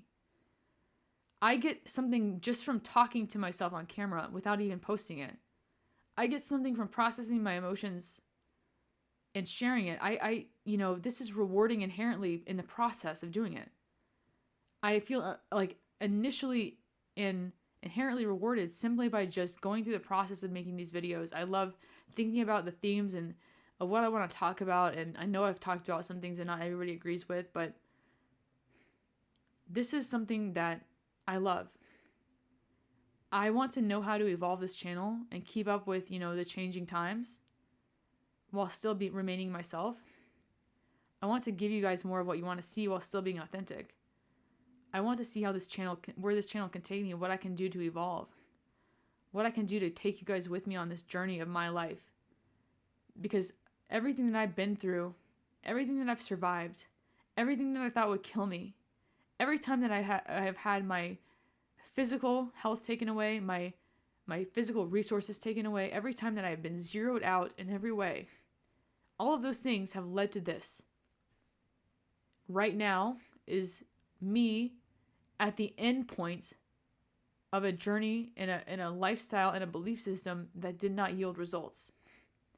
I tried it for 10 years. I tried it for too long. I was in the sunk cost fallacy. I knew that it wasn't right for me, but I didn't know what else to do. And this is what I know to do now. To meet myself where I am. To take you guys with me on this journey. I don't know where this is going. I don't know what is going to happen next. I don't know what my next move is. I don't have a plan or a strategy other than to be consistent, be authentic, and show up consistently. That's it. That's my only job, is to show up. The results are up to God. The results are up to fate. The results are up to the algorithm. The results are outside of my control. All I have to do every single day is be myself, do my best, take care of myself, and show up to this. Show up to my art, show up to reading, show up to learning, show up to sharing, show up to expanding what's possible for my life. And in just showing up, and just being consistent, and just posting, even though it's not perfect, even though it's not polished, even though I don't have fancy editing, even though I don't know the first thing about how to be successful on YouTube, it's working. It's been working. I don't know why. I don't know why. This is the venture. This is the thing. After everything that I've tried and failed at, this is the thing that is working, and it's the easiest thing in the world. This is fun for me. This is easy. This is rewarding, even without, getting the AdSense money, even without the comments, even without the audience. I enjoy this anyway. I would do it without an audience. I've always enjoyed hearing the sound of my own voice. And that's one thing I've never really shared. I've always enjoyed hearing the sound of my own voice. I've always enjoyed talking, but I've never really had anyone to speak to that would listen. And just simply talking on this camera, I have the floor. I have control over everything. I'm not getting interrupted constantly. I'm not having to play the political games. Like, I can just say my piece. I don't have to change anything or think about anything. I'm just meeting myself where I am. And where I am is okay, because it is what it is. I can resist what is. I can resist where I am. I can be angry about what has become of my life, and I am angry. Because this is still new to me. I started this channel 4 months ago. I am actively grieving my 20s. I am actively grieving my adolescence. I'm actively grieving the lifestyle and the parents and the environment that I wanted, that I thought would be possible for me. Turning 32 really, compared to 17, it's like I kept trying to get back to that 17-year-old that was graduating on that day in 2011. I kept trying to get back to her. I kept trying to go back to being that person that had my whole life ahead of me. And it's taken 15 years to realize that's over. I can't go back to her. I don't know who I'm becoming after this, but she was inexperienced. She was naive. She was uninitiated. I am the initiated version of her. I can either tell myself that I am broken, beyond repair, that I'm damaged, that I'm scarred, that I'm disabled, that I'm dysfunctional, unstable. I can say all those things, and within a certain context it's true. Or I can say this stuff that I've been through is still unintegrated. I'm integrating these wounds into my life. I'm trying to get to a point where I'm able to navigate the world gracefully with these limitations and these wounds. And whatever I become after that is going to be greater than who I wanted to be initially. It's possible. I want to believe that it's possible, but I don't know where to go. I don't know what to do to get there. And I ask you guys for your support and advice and guidance, because a lot of you guys have a lot of great suggestions. You guys have recommended a lot of cool music for me. You guys have introduced me to a lot of cool visual artists that I've never heard of. A lot of philosophers and authors that I've never heard of. So I really like when you guys share your resources with me. I do care about that. I like when you guys share your stories with me in the comments. I like when we can commune and relate to each other. But the person that I expected to be, the straight and narrow 9 to 5, working mom with the house and 2 kids that never came to fruition, she was never supposed to exist in the first place. I never had say or control over my destiny. And within the limitations of, my injuries and my illnesses and my everything else, I've done what I can to control my future. But I just never expected how little control over my destiny I would have, especially during my developmental years, during those 20s. I thought the hardest thing I would go through would be like a difficult final exam, or, having a hard time finding a job after graduation.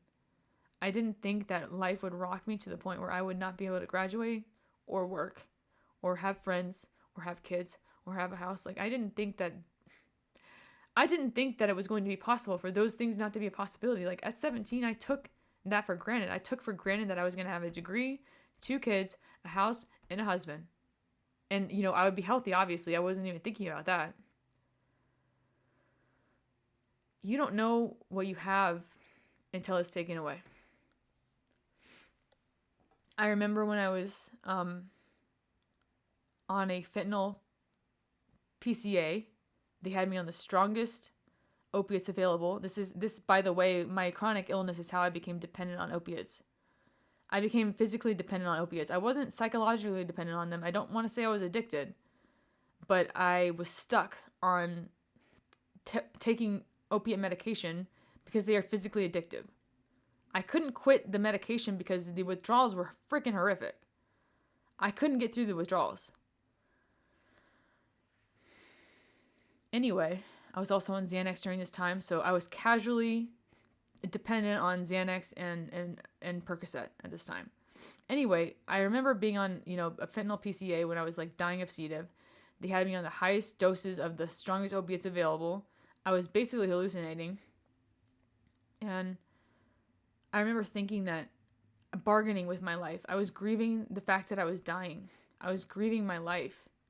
And part of the grieving process is bargaining. I was bargaining with God, like talking to God, like, God, if you just give me my health back, if you just let me have an existence where I am not in pain all the time, where I am strong enough to take my head off the pillow, where I'm strong enough to get through my daily tasks without getting dizzy and fainting. I remember thinking, like, all I need is enough strength to just get through the day and not be in pain. That's the only thing that I want right now, God. Everything else you can have, I don't want it, because it's not. What am I supposed to do with it if I'm in pain? All I wanted in that moment was an end to the chronic pain and the weakness and the fatigue that I was having in that moment. And that's the reality that I'm living right now. I'm not in chronic pain anymore. I'm strong enough to, go on a 3-mile walk and come back. I have my health back in a lot of ways. I still have difficulty doing certain things, But, it's been 3 years since my last hospitalization. I have not gone this long, 3 years, without being hospitalized for my chronic illness or any kind of illness or any kind of psychiatric thing. This is the longest I've gone without being hospitalized since I was diagnosed at age 18. For 11 years, every single year, about every 4 to 6 months, I would be hospitalized for some reason or the other. It became normal. I'm like, here we go again. Got to go to the ER this time at freaking 3 o'clock in the morning again. I took for granted that every 3 to 6 months I would be at least spending a couple nights in the hospital. It has now been 3 years since I have been hospitalized or institutionalized. And on my deathbed, when I was, blessed with this perspective on my mortality at 18, when I was bargaining for my life, I wasn't asking God for a 9-to-5 job with benefits. I wasn't asking God to give me a living wage so I could afford a house. I wasn't even asking God for a partner. I wasn't even asking God for love. All I wanted was my health back. The health that I had taken for granted for 18 years. I was like, just take the pain away, God. If you can't restore my health to a point where I'm able to get through the day without being in agony, then just end my life here. It ends here. I don't want to do it anymore. I can't live in this level of pain. That was the only thing I was asking for. And it's so interesting that when you have restored to health, when you have gotten back to the world of the living, you've been battered, it's a readjustment. It's like re-entering the world of the living after you've been hospitalized and sick for 10 years straight. You've missed a lot of things. You've had some experiences, but everybody else has been, advancing their life. Like, I felt like I was coming out of this chamber, this torture chamber where I had basically lost 10 years of my life. Like, I still felt like I was 17 when I finally came out of it. I still felt like, damn, like, I just graduated high school yesterday. I'm just getting started. Like, I feel like at 29, I'm where someone else is at 17 because my life trajectory took me on a way where my prime years for education and love were taken. And I had gotten to the point where I'm like, you know what? I'm battered. I'm fragile. I don't want to rock the boat with my health. I'm just glad it's over. So for the next 3 or so years, which brings us to today, from 29 to like 31, I was like, I'm just glad it's over. I'm so battered from what I've been through. I don't care what is next. I don't care that I have nothing. I'm just glad that I'm not in pain anymore. I'm glad that I don't want to end my life anymore. I'm glad that my hair is fluffy again. I'm glad that I have a tight ass again. I'm glad that my tits aren't like completely... I was like, at least I look like a freaking woman. I don't look like an emaciated waif that is like freaking just hanging on for survival, pale faced, full of pustules and acne. Like, damn. I was just like, I was catching my breath. It's like, I can't believe it's over. I can't believe, like, tell me it's over, God. Tell me it's not going to happen again. Tell me it's over. Those tentative years is like, I was 29. I finally survived it. I was like, I am going to just be in this moment where I'm not sick anymore, where I'm not in pain. And it was still fresh on my mind at that point. I was just so happy that it was done. And I wanted to believe that it was gone for good. But, when you're in survival mode and when you're dealing with acute health problems, it's very difficult to like actively process it and really put it into context. And there was a lot that I wasn't dealing with personally at that time because I had other priorities. And so now that a couple years has passed since my last bout of serious illness and serious pain where I was on a PCA pump, I'm like, for the first time, like the initial tentativeness has kind of faded. I feel a little more stable. I feel a little more confident that this is going to last. I don't want to take it for granted, but now all of this stuff that I've been through, it's over now. I got through it. But at the same time, I'm for the first time, I'm able to really like see it in the distance and really put it into context. Like, Kids that are going through abuse think that what they're going through is normal. They normalize the abuse. It's difficult to see what you're going through when you're in the heat of the moment. And then when you exit out of it, it's like leaving a fog. It's like leaving in this distortion chamber. It's like leaving this alternate reality behind. You re-enter into, collective consensus reality. You re-enter into the world of the living. And you're like, I can't believe I went through that. That's actually fucking messed up. That's actually so messed up that I went through that.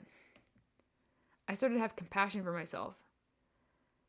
And I wanted to share it with someone. I wanted to talk to someone about what I had been through and compare notes. I wanted to have a fellow journeyman on this journey of adversity and overcoming adversity. I wanted to have guidance, of course. And that was around last year. This is new. Like, my desire to share this story, like, I kind of started like last year. I'm like, I really want to, it was put on my heart to like share this.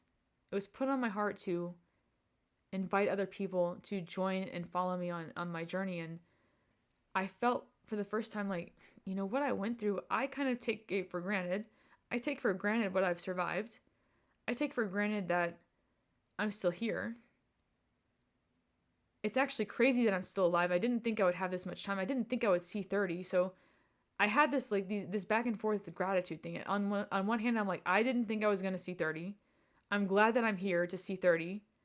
But at the same time, now that I'm becoming able-bodied again, the pressures and the demands and the expectations are starting to return. It's like my good days are being used against me. And I remember last year, I was like, I'll try this part-time job thing again. But there's something about spending your time for a couple bucks that seems so pointless after you've just fought for your life for 10 straight years. I think my brush with mortality, like these long-term, like 10 years of my life, I was fighting for survival, to just live. I was fighting to stay alive. I thought I was not going to see 25, let alone 30.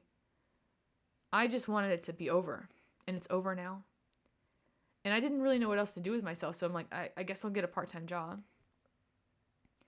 But I couldn't stay focused. I don't think it was because my mind was so addled that I couldn't do the job. It's like, I just remember thinking, I just survived like the most unbelievable set of circumstances, and this is what I'm going to do with my time? I remember thinking that when I was on my deathbed at 18, and they told me I had a 20% chance of survival, and they were about to dope me up so I could pass on comfortably. Like, is this what I was going to do with my time? Like, this is what I was going to do with my time, is just work a part-time job and be a cashier. I'm like, what was it for to survive this? What is it for to have my health back? What does it mean to have overcome adversity and to have beaten incredible odds just to work for $12 an hour and spend all my time doing this for someone else? There was just this spiritual disconnect. I couldn't re-enter into the system anymore. And last year, I kind of decided that I'll try the part-time job thing, but my heart's not in it. I really just don't care anymore. I got fired from like 4 jobs that year. Honestly, I got fired because a couple times I just didn't fucking show up. I no-showed a couple of times. I just couldn't be bothered. It's like, I remember thinking, it's like, I would rather just have my free time. My parents are going to support me. Like, of course I want money, but maybe I can figure something else out. I didn't know what the thing was going to be. And I realized that I have a story worth sharing. I have an experience worth sharing. I have a journey that people want to see evolve and come to fruition. And I wanted to share this with you guys, that I wish I had started taking you guys on this journey earlier. And I really want to encourage any of you that are going through adversity to perhaps document, at least for yourself, you don't have to post it, create video diaries of what you're going through.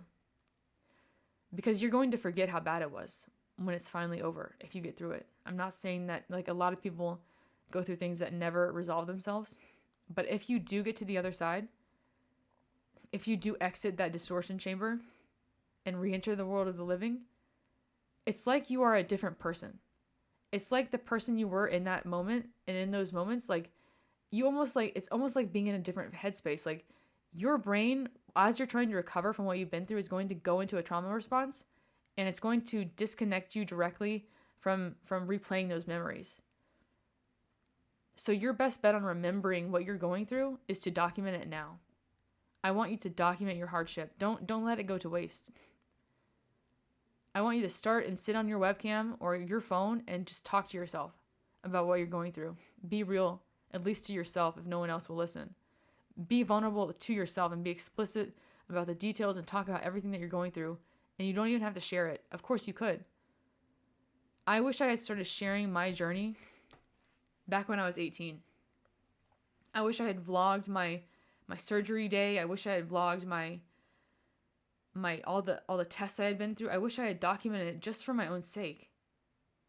Just to leave that print to show everyone, like, this is real. Like, this is what I'm going through. Like, hello. It's going to be lost with time. Like, I have a hard time re-entering into that person that went through those things. It's hard for me to remember a lot of the details in the day in and day out reality of having chronic pain, because chronic pain creates an altered state of consciousness. Chronic pain creates an alternate reality. You're almost like in a different part of your mind. Your mind is like taking information in a different way. And when you go through that level of agony, it's like giving birth to a kid. Like women often purport that as painful as childbirth was, they forget about how painful it was like within 3 days. Like in a couple days, like you forget how painful it was. No matter how long it lasted. Like the human mind protects us from pain. So my mind has protected me from my 20s and my past, the last 15 years of my life. I've kind of blocked it out. I have a hard time remembering the day-to-day of my 20s because most of it was very painful. And I think my like the first 32 years, like the first 30 years of my life is a blur. My childhood was painful. My adolescence was painful. My 20s were painful. I don't have a lot of core memories from my life. It's hard for me to even remember anything. And I kept diaries over this time. I kept diaries, but I never really recorded it. And I wish I had just at 18, like recorded myself speaking about it. I wish I had recorded myself speaking about it in the moment. That would be such a time capsule to go back on and remember like what I believed to be true at the time, like who I was as a person. And then I could have seen how much I've changed. But it's never too late to start. And I started this 4 months ago after thinking about it for 5 years. After thinking for 5 years and telling myself for 5 years that who's going to listen anyway? Like, what's the point of doing it? It's kind of stupid. Like, my story isn't that special. My story isn't worth telling. I don't know what stopped me. I don't know what stopped me from starting back then. But when I started, 4 months ago, I hit it just right. The timing was perfect. Because 4 months ago, I hit, algorithmic gold and had a viral video, my first video. And I've had a couple videos go, like one video go over 65,000, a couple of videos go over 20,000 in 4 months. And I'm doing it all without showing my ass and shaking my tits. And I'm kind of proud of that. I'm not saying there's anything wrong with that, obviously. But I'm doing this as like a relatively average person. I'm not hyper, like I'm not a baddie. I'm not a professional model. I'm not a trained entertainer. I don't have a special set of skills. All I have is my experience, my microphone, a webcam, and my voice. And it's so simple that this was the solution all along. This was a way out all along. It was right there in front of me. But I finally decided that I'm just going to start this channel unprepared. I'm going to start it without a plan. I've been planning a channel for a long time, and then I could never get past the planning stages. And one day I just decided a couple of days after my 32nd birthday, it's like, I've been trying to plan this for 5 years. Obviously, planning is not my strong suit. I'm just going to fucking do it and learn as I go. I'm just going to learn as I go. I'm going to post my first video today. I'm going to learn what to do as I go. And I'm just going to speak my truth. Because that's all I have to my name. All I have to my name is what I've been through. I don't have money. I don't have property. In a lot of ways, like, I'm starting from zero. Like, 32 is my rebirth. This year and this YouTube channel has been the place for me to begin the next chapter of my life. I'm starting from zero. In certain areas, I'm starting at a deficit. I'm kind of, in a lot of ways, my life pulled me back from the starting gate, and I had to run like 10 miles just to catch up to the starting gate. And I've finally gotten to the starting gate now. I'm finally at the beginning of the race, and the whole race is ahead of me. I don't know what's going to happen.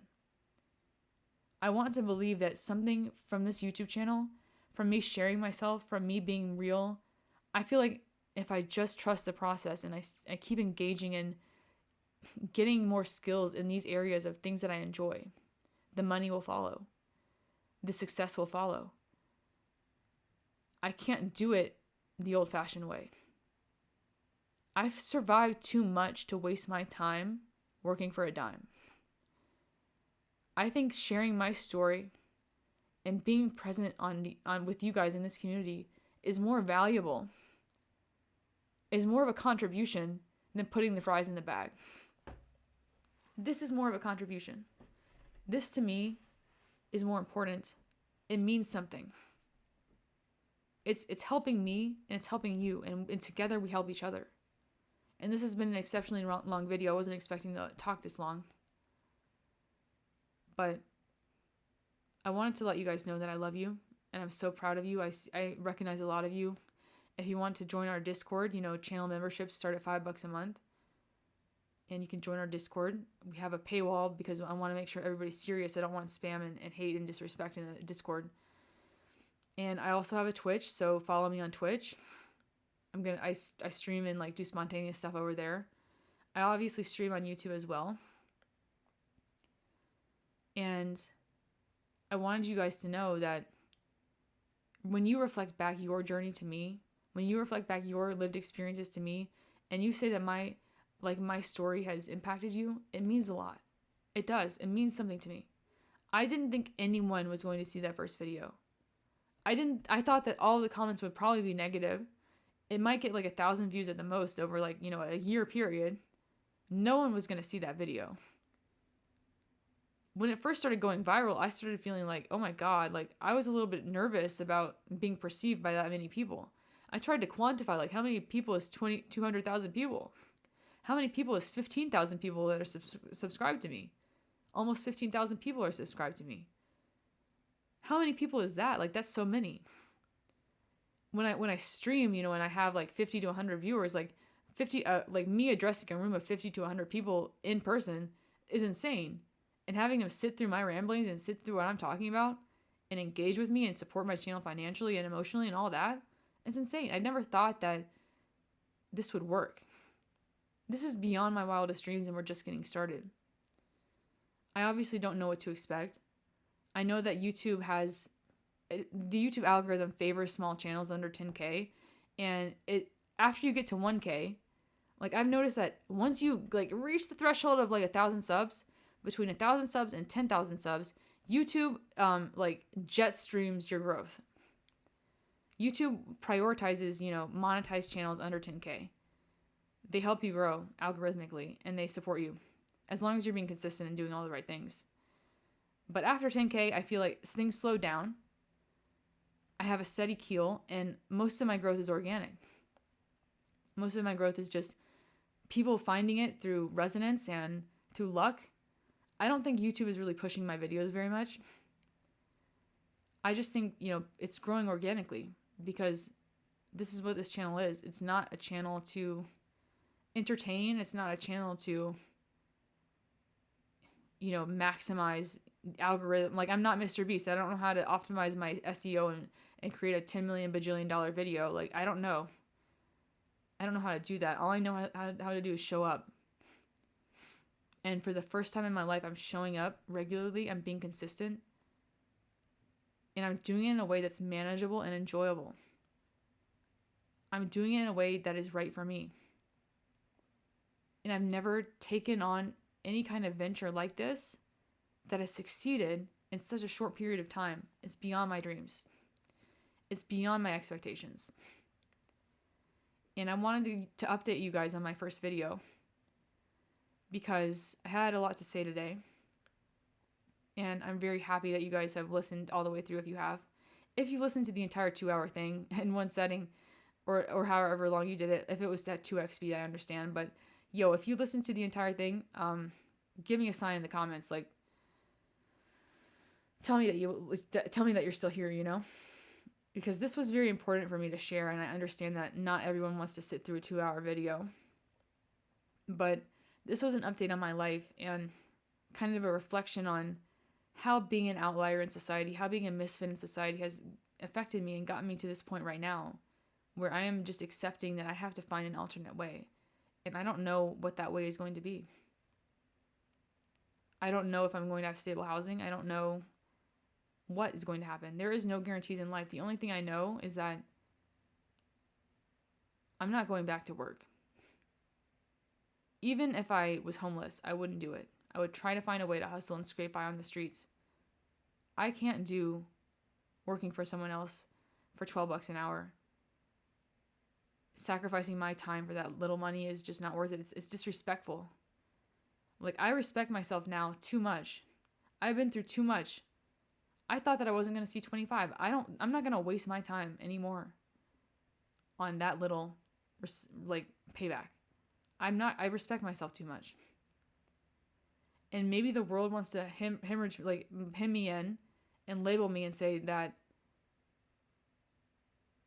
you're a disrespectful person because you don't make a certain amount and you don't have a real job. You fell for it, bro. Like, imagine compromising yourself so much that you actually end up succeeding in the corporate world. Imagine, like, you have succeeded in maintaining employment. Everybody thinks you're a success. Yet you still have to say something to me because somewhere deep down, you wished you could have just broken out and just done what you wanted. Because all that money and all that stability, like, isn't it kind of boring? Doesn't your soul ask for more? Maybe, I'm not going to say, I might be wrong. Maybe being an accountant is your soul's calling. Maybe being a CPA and a tax attorney is what you fucking love. That's your thing. And in that case, you are blessed. I'm so glad and happy for you that you have a skill set that you're passionate about that is really lucrative and very respectable. Good for you. Lucky you. I have no such skill set. I've always wished that I had a skill set that was a little more marketable and lucrative, but God has given me my stats as they are. These are my stats.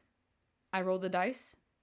I have deficits in certain areas, and I have advantages in certain areas. And I want to find out what other advantages I have. What is my linchpin skill set? Like, obviously, if I am just discovering these skills, my stat points are at 0. I'm going to have to level them up. But I'm willing to learn new things now. At 32, I have something that a lot of 32-year-olds don't have. I have no responsibility, limited expenses, and a lot of time. And I also have recovered my health to the point where I'm able to function again. So with that being said, I have a lot of time on my hands. How am I going to fill it in order to build new skills? What skills should I be building? What is it that I have in terms of my natural ability that would be worth cultivating that I don't even know about? I want to get to know myself and discover hidden talents within myself. I don't know really how to start that process. But most 32-year-olds have, kids, mortgage, rent, bills, car note. I'm free. I don't have any of those things. I have time. I have what's more valuable than money. I have my time. And not everyone has that. People sell their time for money. People sell their time to pay their bills. And through circumstance, through the devastation and the traumas and the unfairness and injustices that have stripped me down of my ability to work in this society, having that option taken from me as something that I can even choose to participate in has opened me up to new possibilities. I wouldn't be pursuing and thinking outside the box like this and trying new things like this if I had another option. If I had an easier, more socially acceptable option, I would be choosing that option.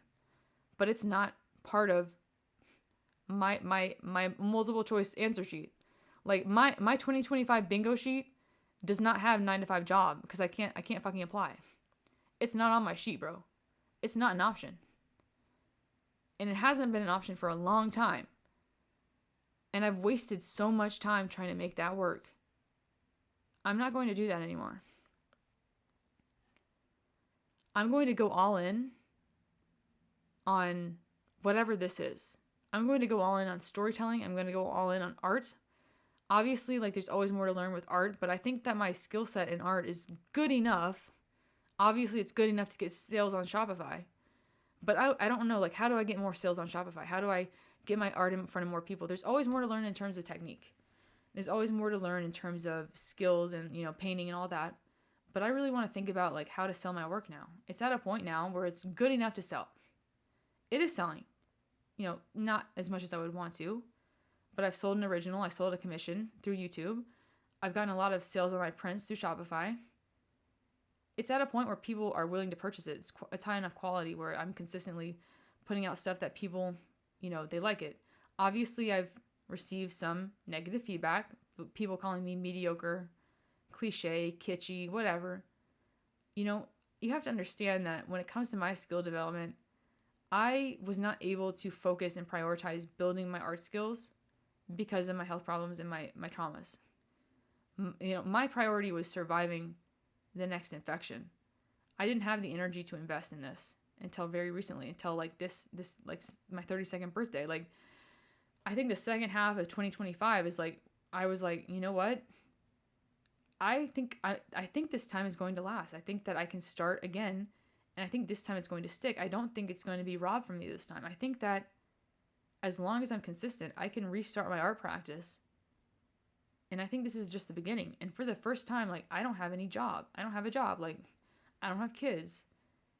I don't have bills, really. I, pay my gas and buy my food and stuff, but that's it. I have no major overhead costs. And the most valuable thing I have is time. And I think about when I was 18 on my deathbed, that blessing of facing my mortality before my life had even begun. And then I project into the future. I'm 90 and I'm too weak to work, and I'm on my deathbed again for the final time. I imagine, like, when I'm 90 again and I'm on my deathbed again, when I'm on my second round of my deathbed, and this time I'm actually going to die. Am I going to wish that I had complied and just stuck it out and put the fries in the bag? Am I really going to be like, damn, I'm so glad that I stuck it out at Wendy's and didn't no call no show when I really fucking wanted to. That was really cool of me. It was really worth it. I don't give a fuck that I no call no showed at Wendy's. Like, they were being so mean to me. I don't give a fuck. Like, I did not have enough respect in them to leave it, to do a 2 weeks notice. I just fucking dipped. I just really had this realization after 4 months of putting the fries in the bag that this is not worth it. This is stupid. This is repetitive. Like, how am I going to better utilize my time to do something that's more, like, lucrative and important? Like, I started to believe that there was a way, but I didn't know what that way was, and I'm still figuring it out. But putting the fries in the bag is not it. I no call no showed, like, multiple times. I don't give a fuck. I'm allergic to it. I'm allergic to menial labor. I can't do it. I'm not going to. And sadly, I'm not really built for OF. Sadly, like, I wasn't built for the pole.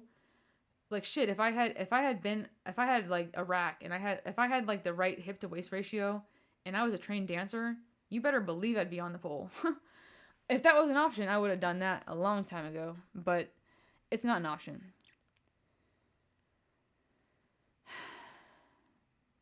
I'm glad you guys are here. I'm glad we are here together. And I'm so grateful for this channel and everything that's taught me so far. And I really am looking forward to, this next year of growth and development on this channel, and what's going to be possible, and what changes we can make together, and what we can learn. And I hope that over time I get to see my growth and see how far I've come. Because when I'm 90 years old or however old and I'm on my deathbed, I want to be grateful for my 32-year-old self for finally waking up. I want to look back at 32-year-old Shelby when I'm old, like 60 years from now, and be like, I can't believe I finally trusted myself. Like, I'm so proud of my 32-year-old self for finally realizing that she needs to play a different game, that she is a monopoly piece in a chess match, that, she is designed for a different environment, and she finally saw it. And she didn't know how she was going to do it. She didn't know how she was going to make it. She had no plan. She didn't know like where her next meal was going to come from or how she was going to put gas in her car. But you know what? She decided to shoulder the shames and projections of bucking society's expectations. She chose to endure society's shame, the judgments of other people. She did that. She chose her difficult. Like she decided what kind of difficulty she wanted in her life. And that led to freedom. And after all these years of trial and error and different things, she had a life that she couldn't even imagine. And we enjoyed that life. And this life brought us to where we are. And that was a life that would have never been possible if she had, succumbed to the hardship, if she had taken her own life like she wanted to do at 25. If she had succumbed to that devastation at that time, it would have been over. The story would have been cut short. There would have been no second chapter. There would have been no third arc of the story. Season 1 would have been it, and we would have never known what would have happened. And she chose, even though she wanted to harm herself, instead of taking action on her thoughts that told her to end her life because life is not worth living and the suffering is too real, instead of taking action on those ideations and ending her life, she chose, no matter what happens, no matter where it takes her, to ask for help. She chose to tell someone that her mental health had become unmanageable and that she was in a crisis and that she was actively thinking about ending her life and that she had a plan to do it. I never attempted to end my life. I had ideations about doing it. But I decided, instead of going through with it, instead of potentially injuring myself from an attempt that wouldn't work or even ending my life permanently, I'm like, maybe I haven't tried asking for help in a real way. Like, what would happen if I did that? Maybe they can help me. Maybe there's a way out. I haven't tried it. I haven't tried asking for help in this way. I haven't tried it. I'm going to give it a shot. And, the stabilization unit saved my life. The friends that I met in rehab saved my life. I had a new perspective on life. And it wasn't just one time. I went 6 times, as you guys know. But I decided at 25 that I was going to try to do everything I could. Like, I had already done everything I could through my will, through my tool set, through my skills. I had done everything that I could, and it led me to this part where I wanted to end my life, where I had a plan, where I knew how I was going to do it. I had a date. I was going to write everything down and, give all my stuff away. I was prepared to do it. It was like I was about to manifest the end of my life at my own hands. And instead I said, what happens what if the tool set is out there? What if the skills are out there? I just don't know what they are. And what if the way I feel right now is temporary, even though it feels like it's forever? Maybe there's a way out. I just need help and I need to know how to do it. And so I initially was resistant to treatment before this reached a crisis point. I had fallen to the mental health stigma and believed that I didn't really need help. I was resistant to any kind of help. I pushed everybody away. It finally got to a point at rock bottom where I'm like, I can't do this by my own will. I do need help. And I asked for it. And that day, my mom drove me to a psychiatric hospital. And I was admitted for the first time. I think I was actually 23. So this started 9 years ago. So when I was 23, I entered into an inpatient hospitalization for the first time. And I learned things about psychology and trauma and mental health and stuff that I had never known before. I met people that had gone through a lot worse than me, who were in active addiction, living on the streets, who had survived, human trafficking. I met a lot of people that put things in perspective for me. And at the same time, I had my emotional state validated. Like, I had my experience validated and reflected back to me by people that understood.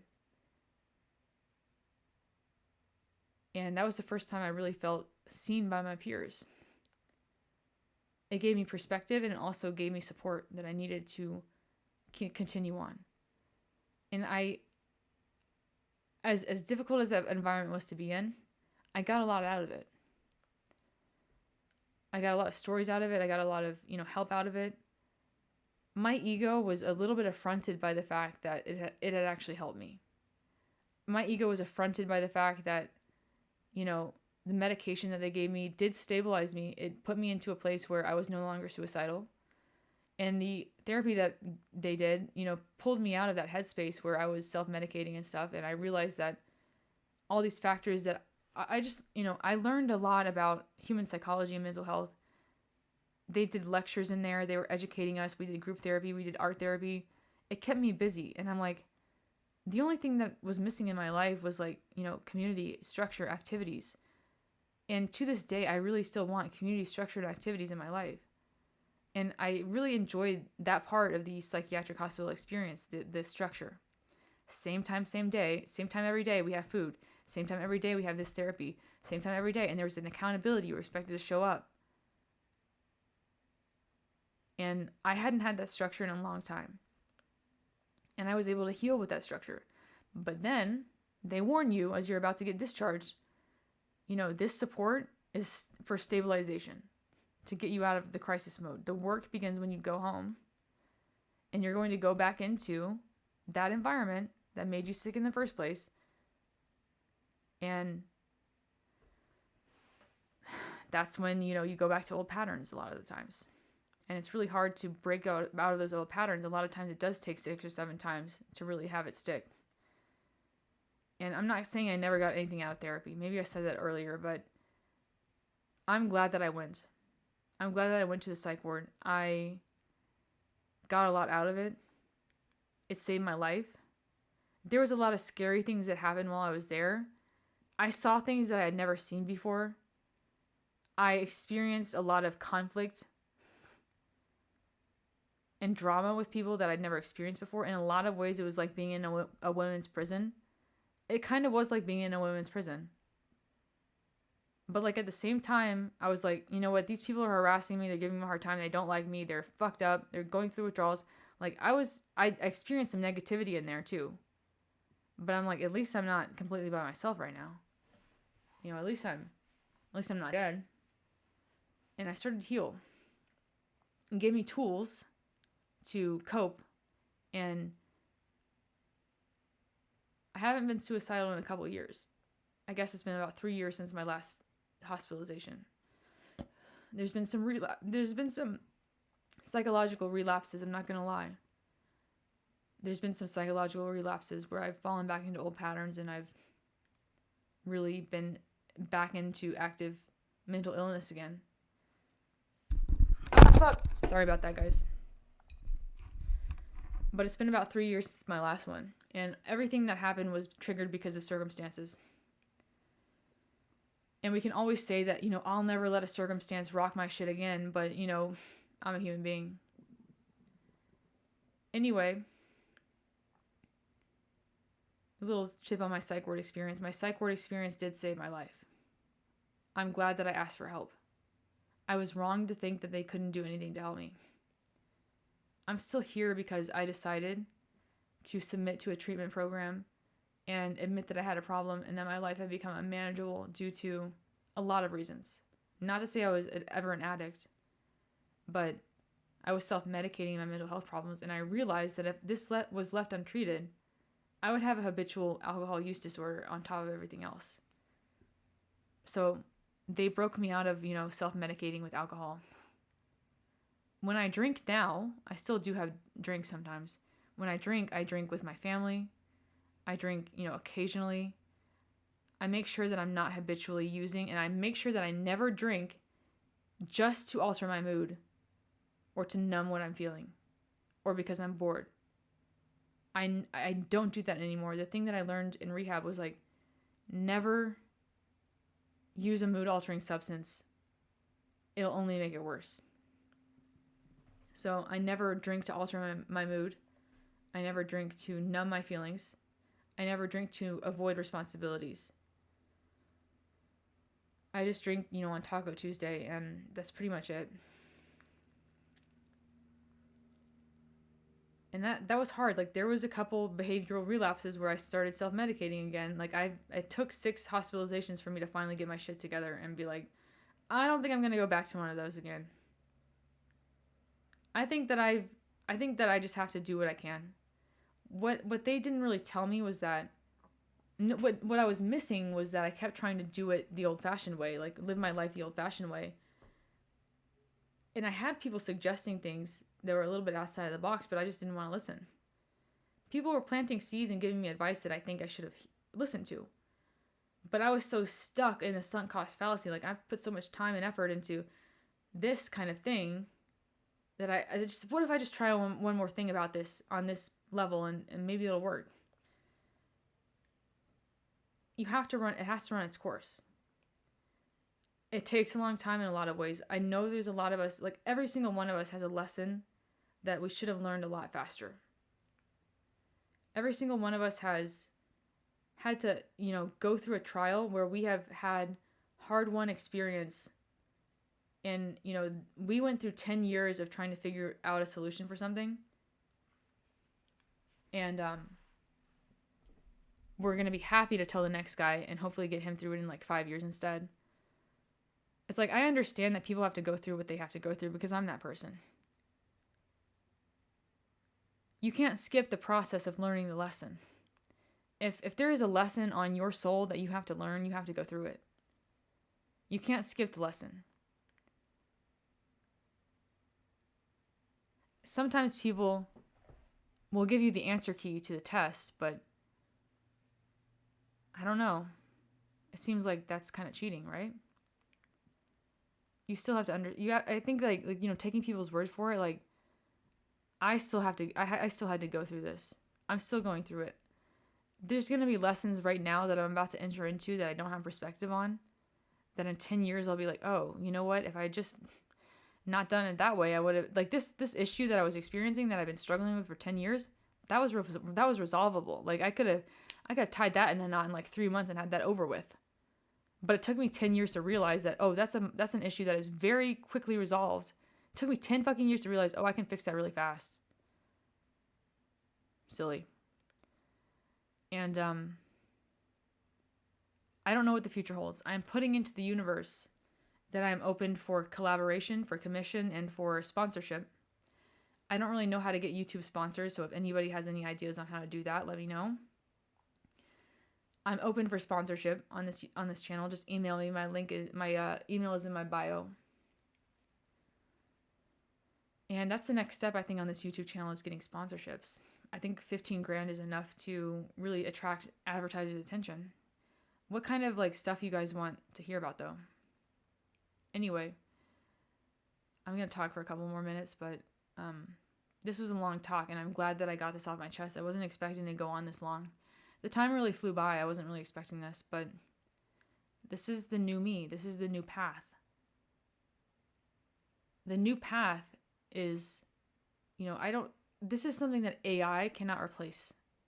AI cannot replace authentic human beings sharing their lived experience and hardship for the collective, to the collective Akashic record, I'm putting in my 2 cents and my experience as a single human being that has a wealth of experience in a lot of ways. And I'm putting it out there into the ether to add to the human collective unconscious. Like, this is part of the whole collective human story. My story is one story that is reflected throughout this generation in millions of people. Millions of people are going through something similar. But we've all been divided and separated and told to blame ourselves. It's time that we come together as a generation and start to share our experiences. Start to be vulnerable enough to be real about what we're going through. Whether or not it's socially acceptable, whether or not we've been conditioned to, like, I was conditioned to not overshare and like not tell anybody what I was going through. Like, don't tell your business to strangers. The neighbors might talk or something. I'm done with that. I'm going to tell my business. I think that I'm done keeping secrets. Secrets keep us sick. They told me that in rehab. Secrets keep us sick. And a lot of times you don't even know you're lying to yourself. And all these little, catchphrases they told me in rehab. Denial means didn't even know I was lying. That's what it stands for. Didn't even know I was lying. That's denial. I was in denial for a long time. I didn't know I was lying to myself in a lot of ways when it came to what I wanted to do with my life. Now that I have been buffeted and I've been taken off the path that I had chosen for myself, I am now standing in front of the starting line of a path that was probably more meant for me in the first place. But I have rebuked this path because it's not the one I wanted. I rebuked this path because it wasn't the cool path. It wasn't the one that everybody else thought was respectable. It wasn't the one that had the most stability and guarantee behind it. It wasn't the one that was gonna give me the accolades and the bonus and the promotion and all that shit. But it was always my path, and I could have always started on this path if I had just accepted that I was never meant for the other ones. But I had to be buffeted and rejected for 10 years straight, 14 years straight, 15 years straight, 32 years straight to realize that I'm trying to fit into a situation that's not for me. And now the secret is I have to find the situation that is meant for me. I have to be open to new things and not default back to this idea that I have something to prove to people that I don't even like. I'm never going to try to impress someone I don't even like again. If someone doesn't like me, I'm not going to go out of my way to get their attention. Fuck that. I've been doing that for too long. I'm going to now expect people to be interested and invested in me from day one. I'm going to expect people to like me, or at least get to know me and see if they do like me from the very beginning. I'm not going to try to convert anybody. I've spent my whole life and been expected and conditioned to try to convert people to like me, to try to win people over. It's outside of my control. If someone doesn't like me, it is not my responsibility to change their mind. If someone is committed to misunderstanding me, it is not my responsibility to change myself and to justify myself. They don't care. They're not even that invested. They're just running their mouth because they're negative people and it gives them a hit. And you just happen to be there and you happen to be the outlier that's easy to talk shit about. So what? Let them talk shit. I want to get to a point where I'm no longer harmed when people talk shit about me. No matter how close they are to me, no matter how much trust I put into them. If someone's talking shit about me, let them do it. Fuck it. It's not my business. I'm not going to place expectations on other people that, are just default. I'm going to really analyze the expectations that I'm placing on other people unconsciously. If someone is not invested in me, I have to be aware of that myself. I can't expect someone to just be invested in me. I can't expect someone to just fucking care about me for no reason if nothing's in it for them. I have to understand that people have their own motivations. And I can't control what their motivations are. I shouldn't try to fix or analyze or criticize what their motivations are. They're just trying to get through the day too. Most people are chaotic neutral. Most people are not bad people, but given the circumstance, anyone will resort to crazy things. I've been cornered in places where I have resorted to really drastic things that were not part of my personality. I don't freaking judge people that sell drugs on the corner anymore. They're doing their best. They can't make a living wage any more than I can, and within their culture and within what they know, that's what's accessible to them to make money. I used to judge people that did drugs until I became dependent on drugs myself. I saw how it happened then. I couldn't have imagined it would happen to me. All these things that I thought would never happen to me, I've lived through them and survived, and I've been humbled to the fact that I am not invincible, that I have no right to draw judgment on someone else's circumstance, but at the same time, if they are acting out and harming other people and committing crimes or, continuing the cycle, it's not my job to feel for them if they're harming me. I have to protect myself. I can understand how someone got the way they are, but it's not my responsibility to heal them, fix them, change them. It's my responsibility to protect myself. That's my responsibility. I put my own oxygen mask on first from now on. I'm not going to fall for the psyop that in order to have worth, I have to earn it through sacrificing myself. In order to have worth, I have to earn it through compromising who I am and pretending to be someone else, to acquiesce and fit in and please everyone else. That's no longer going to be me. It took me, 15 years to really go through this process of healing and enter into long-term recovery for all this stuff. This wasn't something that I just came to within the last 4 months. This has been a long time coming. Like, I want to figure out what I can control, what I can't control. Remember the serenity prayer. I can't control. I even say out loud, like, if I'm being attacked by someone, I can't control anything other than how I respond to it. And not always. Like, I obviously think that when it comes to responding to toxic behavior or abuse, there is a certain truth in that, being mistreated dysregulates you. And there is a physiological and psychological truth to the fact that you're not always in control of the way you respond. We all lose our shit sometimes. But I realize that if I'm going to become the person I want to be, I have to really, become stable and regulated. And that means having an outlet for my big feelings. And YouTube is my outlet for my big feelings. This is my place to share them and express them in a way that I can reflect back on them, in a way that I can get feedback on them, in a way that I can get community on them and, I guess attention for it.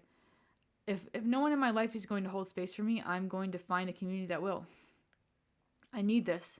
I should not be ashamed of needing emotional support. I'm not going to pretend my emotional needs are anything else than what they are. I'm going to find a way to meet my needs now.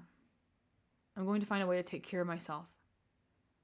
I've always said, like, I wish I had someone that I wish I could feel held. I wish I could feel like I could rely on someone with my life. Like, I really wish I could know what it's like to be cared for and just to let go and just have someone, take care of all my needs. I want to know what that feels like. I know that in order for that to become a reality, I have to know what my own needs are in the first place. I can't expect someone to read my mind. I have to explicitly say out loud what my needs are. And then over time, they become intuitive because whoever you're with, if they want to please you and they want to take care of you, they will do everything they can to meet your needs. And then over time, it becomes implicit. Over time, they can anticipate your needs without you having to say them.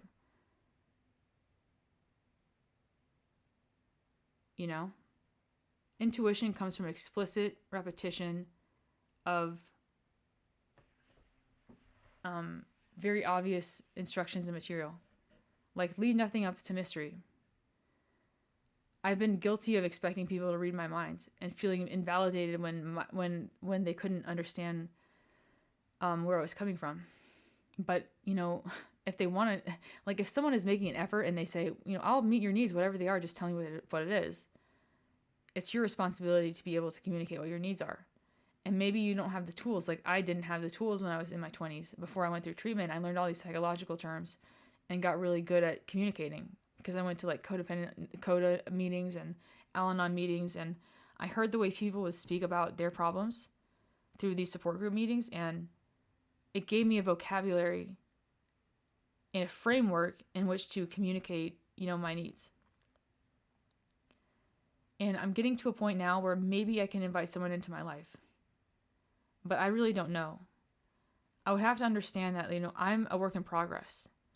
And that person would have to understand that I want to continue to grow and work on myself. And for me, working on myself has a lot to do with not necessarily accomplishment, not necessarily achievement, but, peace, communication, stability, being able to be vulnerable. Like, I just want to be able to be the woman I was meant to be.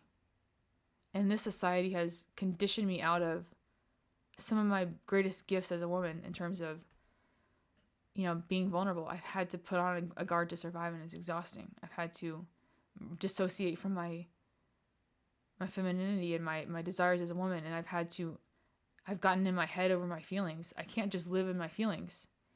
I wish I had the luxury to just live in my feelings. But even when I'm overtaken by emotion, normally when it's over and I'm back to myself, I usually reflect back and I'm like, what caused that? What built up to that? You can't always think your way through feelings because feelings are not of the mind. I think analyzing feelings is a lot like analyzing poetry. I do it because it's fun. I like to analyze poetry too, though. Some people say that like dissecting a poem takes the art away from it, but I kind of like dissecting things like that. I'm very curious about myself. I never want to think that I know myself so well that there's not more to learn. I know myself within this current reality, this current iteration of me. And I want to let go of some of what I know and what I have come to believe is true about myself, and allow myself to enter into the unknown and start to become a new person, have new experiences, meet new people, fall in love, maybe have my heart broken. I mean, if you think about it, like, I've never been in love. And if I fell in love, that would be a very new, transformative experience for me. And if it didn't work out, and my heart was shattered and I lost everything and I was back to square one, at least I had that experience. At least I could say that I had been through that. Not everyone gets to fall in love. Not everyone gets to meet someone, even for a short time. Everything comes to an end. Nothing lasts forever. I don't think happily ever after exists. Even if you have a good marriage, happily ever after doesn't exist because there is no after. There is no end. Even after we die, the humanity's story continues on. Even after our story ends, life moves on. Life continues without us and in spite of us. Life happens all around us. Like, there is no conclusive ending to this pursuit of a good life. Like, there are chapters in your life where you will have it all, where you will have it all together. There are going to be chapters in your life where there is contentment, stability, abundance, health, wealth, and all that. It might even last for like 25, 30 years. And then all of a sudden there's a turning. There's something that happens. And then everything falls apart. And I'm very blessed that I went through this young. As hard as it was to lose my youth to devastation, as it was to face my mortality, as it was to have all these things stripped away from me, to have all my gifts and privileges stripped, to have all my opportunities taken, to have my life derailed for, 15 years. I'm glad that it happened to me when I was young. It could still happen again. I'm not going to say it won't happen again. But the fact that I've been through this once and I made it out to the other side, I think that if it does happen again, I'll be able to get through it a lot faster. I'll know what to expect. I'll know the process. I'll have it in place because I've earned all these coping skills and all these these ways of dealing with it through going through it the first time and learning the hard way. So I don't have to learn those again. I know what they are now. So if I ever go through hardship again, I will have an idea of what to do, an idea of how to handle the crisis, an idea of how to minimize the harm of the crisis.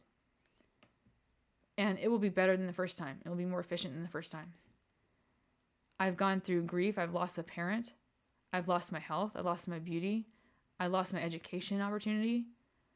I lost the opportunity to work. I've lost everything that I didn't even know I had. Everything except, my house, my parents' house. And that could have burned down tomorrow. I lost things that I took for granted that I didn't even know I was taking for granted. Like, my health was such a background thing in my life.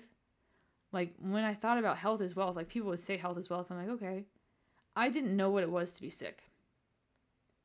I didn't know what it was to have an incurable disease and have a life-altering surgery. I didn't know what that was. I saw my dad go through that. I saw my father go through chemo, and I saw him have his life altered and destroyed by cancer, and ultimately he died. But I'm like, even when your dad is going through that, like, you're like, oh, but that can't be me. You think you understand when you're looking at him, but until you're in that pain, you don't know. And that pain has taught me that I can handle a lot more than I think I can. And if I can go through that, I can go through this. If I can go through that, I can do uncomfortable things that are not life-threatening, that are not harmful. I've been through harmful pain. I've been through injurious pain, life-altering pain that has damaged me. I've been through damaging levels of hardship, where there are literal scars on my body and in my mind. Like, my chemistry has been altered. My body is not the same. I have been damaged irreparably from these things. So if I can go through damaging levels of hardship that I did not choose, what would happen if I decided to choose difficulty in my life that was manageable, not harmful, constructive, but uncomfortable, of course, in order to grow? What would happen if I decided to finally initiate this desire I have to start the powerlifting thing, even though I have a lot of adversity? Like, I have to talk this through. Like, my mom thinks this is kind of a waste of money. She doesn't want me to spend money on it, but you know what? Life is short. I think I'm going to do the powerlifting thing starting in January. I wanted to initiate this and put this out there into the universe. Starting in January, starting in 2026, that's when I'm going to start my powerlifting journey. I'm going to start training physically, and I'm going to start strengthening my body beyond what my default is. I want to be the strongest, most in shape version of myself by the time I'm 35. Like, I want to be stronger at 35 than I was at 25. And knowing what I've been through at 25, knowing how weak and emaciated I was at 25, I think I can literally be stronger at 35 and, better at 35 than I was at 25. I think that I can actually have more energy at 35 than I did at 25, only because my 20s were at such a deficit. I think at 35, I can actually be more attractive and more desirable than I was at 25. And I really think that that's true. Like, physically, I actually think that's true, because when I was 25, I was emaciated. I was using drugs. I was not taking care of myself. I was emotionally unstable. I was abusive in a lot of ways. I was a nasty piece of work, to be honest. I was a nasty piece of work when I was 25.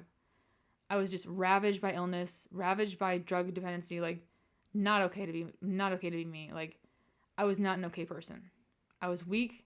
I was psychologically weak. I was mentally weak. I was physically weak.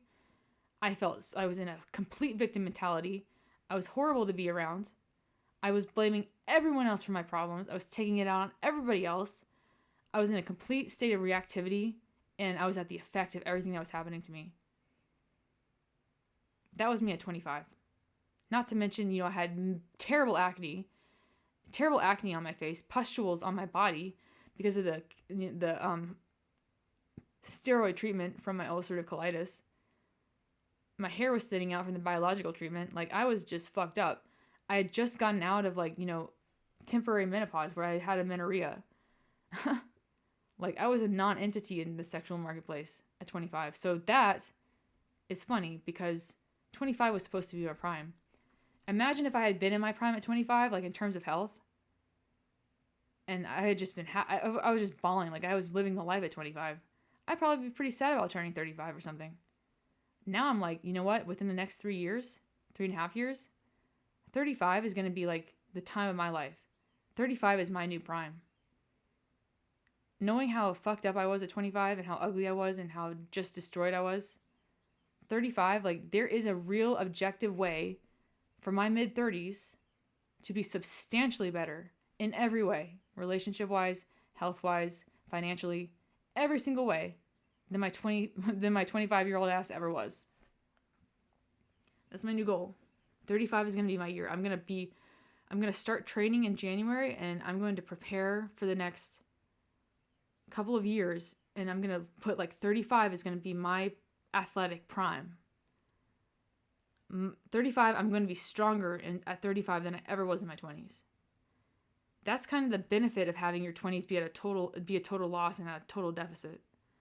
When your 20s are a total loss and a total deficit of health and wellness, when you're 20s and you're on drugs and you're just too weak and you're emaciated and you're malnourished and you're bleeding out your ass, like, if that's your reality in your 20s, it's only up from there. I survived that. It can't be any worse. I mean, it could, but I think it can get better. I got through it. I'm going to commit to making my 35th year, by the time I'm 35, to be the best. My mid to late 30s, like between 35 and 45, that's going to be my era. I say 35 to 45 because, after you enter into perimenopause, that's a different transitionary chapter in your life. So after about 45, you enter into perimenopause, which is a transitionary transformation chapter hormonally. It's like going through puberty. You enter into cronehood. You enter into a new level of consciousness and a new level of wisdom. You're obviously still essentially the same person, just as a child is essentially the same person as the adult they become. But I think 35 to 45 is going to be my era to thrive. It's going to be my era to become the best version of me. And then as I enter into this new chapter after that, into perimenopause, hopefully I can go through that gracefully, and then I'll come out the other side as an elder with wisdom. And, you know, this next 10 years of my I guess it's going to be my prime in terms of, you know, I'll have the most fertility that I'm ever going to have. Obviously it's on decline, but 35 to 45 is going to be my baddie years. Like, I'm going to enter my baddie era. I'm going to be a total baddie. That's going to be like, I'm just going to be, you know, balls to the walls, be myself. And I'm going to train up for that. And I'm going to do everything I can over these next 3 years to get to that person. But 35 to 45 is going to be a new chapter. This is the prelude. This is the prequel. This is the prologue, you know. I'm in the training process. I'm doing my training arc now. I'm preparing financially to be able to afford it. And then it's going to go down. I'm going to do it. I'm never going to say again that, you know, my 20s were a wash. They were a total loss. My 20s were, you know, towed off by the tow truck, and they have been scrapped. My 20s were just in the scrapyard. Fuck them. It's over now. I survived it. I don't know how I did it. I wasn't supposed to see 30, like, objectively. Like, I was supposed to die way before I turned 30. Everyone thought I wasn't going to make it to 25. Here I am at 35 or 32, not knowing what to do with myself because I didn't plan on making it this far. But I have time now. That's all I have is time. And I have appreciation for the limited time that I have, because it could all be gone tomorrow, and I'm not going to sell my soul for $1. I don't know how I'm going to do it, but it's on now. The next, you know, 15 years of my life, let's say 15, the next, like, you know, 10 to 15 years of my life are going to be like my prime. I haven't even entered into my prime yet. I thought that my 20s were my prime. My 20s were an initiation. My 20s were a trial. My 20s were the worst. And that was good. Like, obviously it sucked to go through it. But, like, if that's where you're starting from, if you know how bad it can be, think about the contrast of, like, how good it can be. It's like, I'm not going to take shit for granted now. My health is wealth. I'm not going to take my health for granted ever again. I'm not going to take my relationships for granted ever again. I know what it's like to be alone and devastated and isolated. Like, I know how much, I know the value of these things that have been taken from me, because I know what it's like to not have them. I know what it's like. I remember what it was like to take them for granted and think that they were just default mode settings. And then life was like, no, those are actually really important. By the way, we can just strip that from you, and you're about to learn a lesson about what it's like to go without for 10 years, for 15 years. You will know hardship for the first 30 years of your life. How about that? Okay, so the first 30 years of my life were total hardship. I don't have to continue to play into this narrative that my life is so hard right now. It's not that hard. My life right now is not that hard. My life right now, I just don't know what I'm supposed to do with it. I have all the time in the world, but I don't know what to do with it. So my life is actually pretty fucking easy right now. What's making it difficult is that I'm still processing, you know, things in the past. I'm processing trauma with limited resources, and I'm trying to let it go and move on and evolve. I know I'll get through this. You guys are helping me with this. This channel is kind of a free way to do this. But I'm trying to, like, angle myself and put my trajectory on in a way where, you know, by the time I'm 35, I'm going to be in my prime. I'm going to be ready. And then the next 10 years are going to be the best years of my life, I guarantee you. I'm owed by life. Like, I know what to avoid. I know what to do. If shit gets real again, I will get through it. I know how to get through hardship now. I know that, you know, hardship is not personal. I know that when hardship strikes, you have to focus on what you can control. And that, you know, feeling devastated is normal. Being pissed off at your circumstances is normal. But I'm not going to stick there for years. I'm not going to stay in the victim mentality for years the next time shit happens to me. Like I went through the victim mentality. I experienced the victim mentality. I experienced learned helplessness. I experienced blaming everybody else. I experienced, why the fuck do I have to deal with this? It's not really fair. I experienced that. I went through that. I learned the lesson that, you can feel sorry for yourself all day long, but you have to stand up and do what you can to fix your life. If I ever go through tragedy again, it'll be way easier the next time. Not because it's any easier to be fucked up, but because I have the tools and the skills and I know where to go and what to do if things get unmanageable. I'm not going to procrastinate when it comes to asking for help next time. I'm not going to push people away that are offering good advice. I'm not going to try to do everything by myself until things become a crisis. I'm literally going to try to anticipate and catch things before they get that bad. And so I learned these lessons the hard way. And so I learned these lessons the long way, the inefficient way, so to speak. I went through the trials of fire. I went through the fires of hell. I was not supposed to survive. Like when I say my family was planning my funeral, when I say my family thought, she's not going to make it to 25. She's not even going to make it to 21. She's not even going to make it through the night. I've talked to my sister recently. She said, yeah, we kind of just like, I kind of accepted that you were going to die. Like I started going through the grieving process before you died. I started to grieve your loss while you were still alive. And I had never really spoken to her about that. But she went through a lot watching me go through that. It was very difficult to watch me go through all that. She was affected by that. And she said to me, like, I literally came to terms with the fact that I was not going to have a sister anymore. Like, I take for granted now that I survived. It's written in the stars that I survived. But back when I was going through it, we didn't know what tomorrow bring. Literally, I was supposed to die. Literally, I was not supposed to make it. They were talking palliative care, all that. And the recovery from that was very long and very hard. And if I can go through that kind of recovery, why can't I take my health to the next level with, physical training? Why can't I, instead of waiting for my health to tank and then having to do physical therapy and rehabilitation for an injury, why would I wait for the injury to pay out of pocket for physical therapy? Why not just, invest now in prevention, in my future, in building strength? Because after 35, they say you lose like half a pound of muscle a year. That's only if you're not training. So 32 is a great time to start building muscle. I'm still in my fertile years. I'm still producing enough testosterone to build muscle. I mean, it gets very hard after 50, after menopause, if you've never built muscle before. So 32 is a great time to start athletic training. And I know what it's like to fucking not have your health right. Nothing is more important to me than maintaining my health now. I never want to take it for granted again. I never want my default to be like, I always want to be conscious of like, wow, I'm not in pain today. Wow, I don't have an infection today. Wow, I have strength today to do errands and go to the grocery store without getting out of breath and collapsing when I get home and not having any energy to do anything else the rest of the day.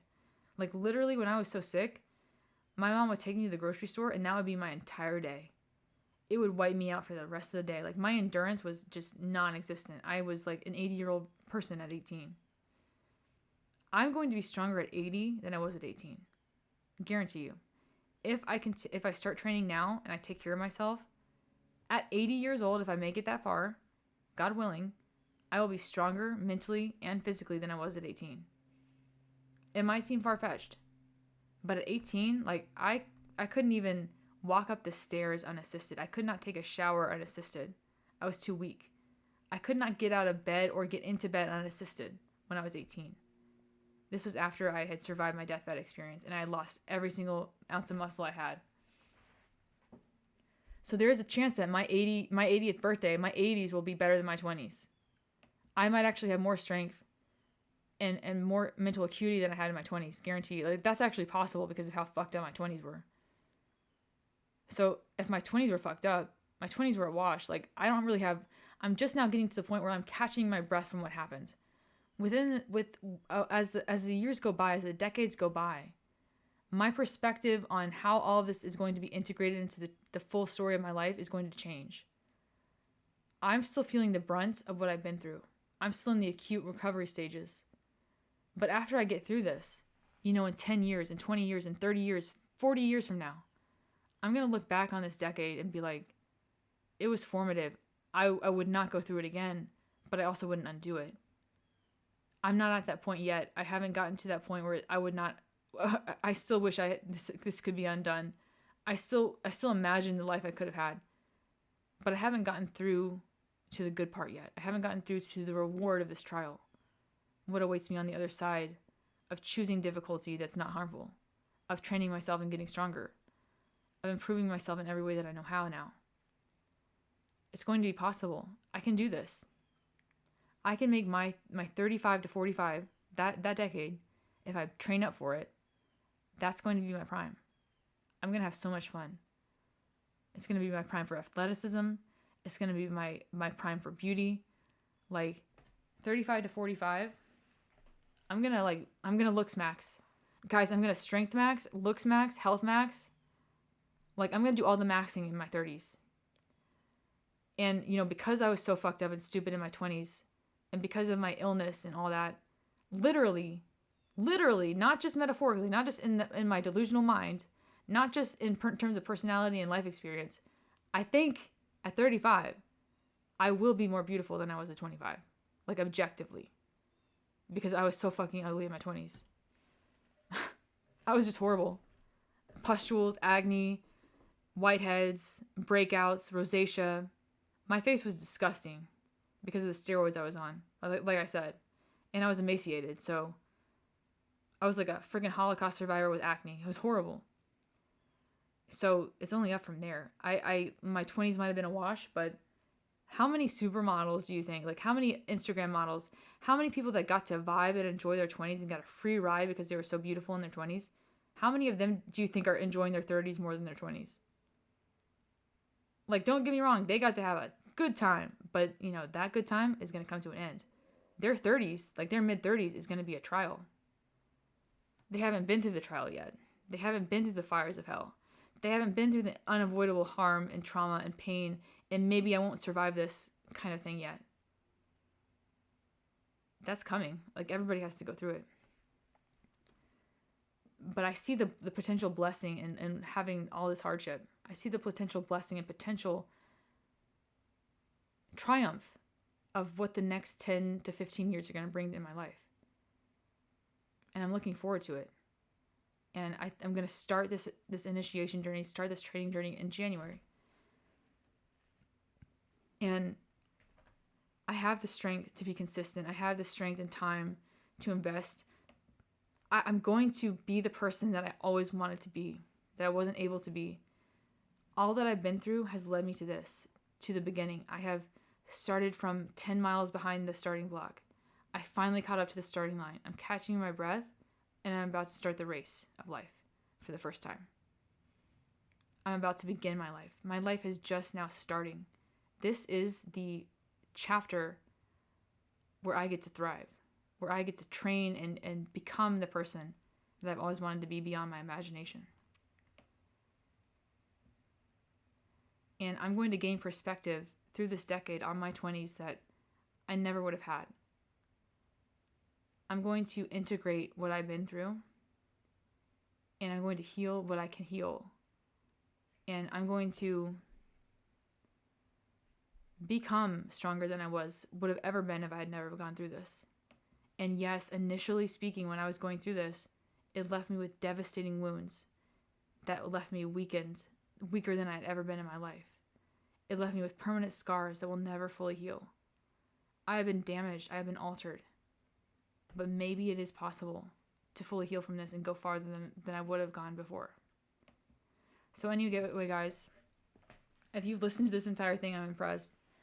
I'm really glad that you guys are here. I'm really grateful for everybody here, and I just want to say that one more time.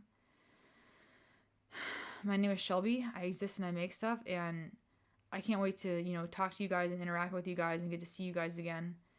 That being said, have a great life. If you're going through hardship right now and you see no way out, I understand what that's like. I'm not going to say that you're going to be stronger on the other side, because I don't know if you're going to make it to the other side. But try to learn coping skills and philosophies to help you in these hard moments. And I hope that you guys can share your stories, and I will see you guys in the next one.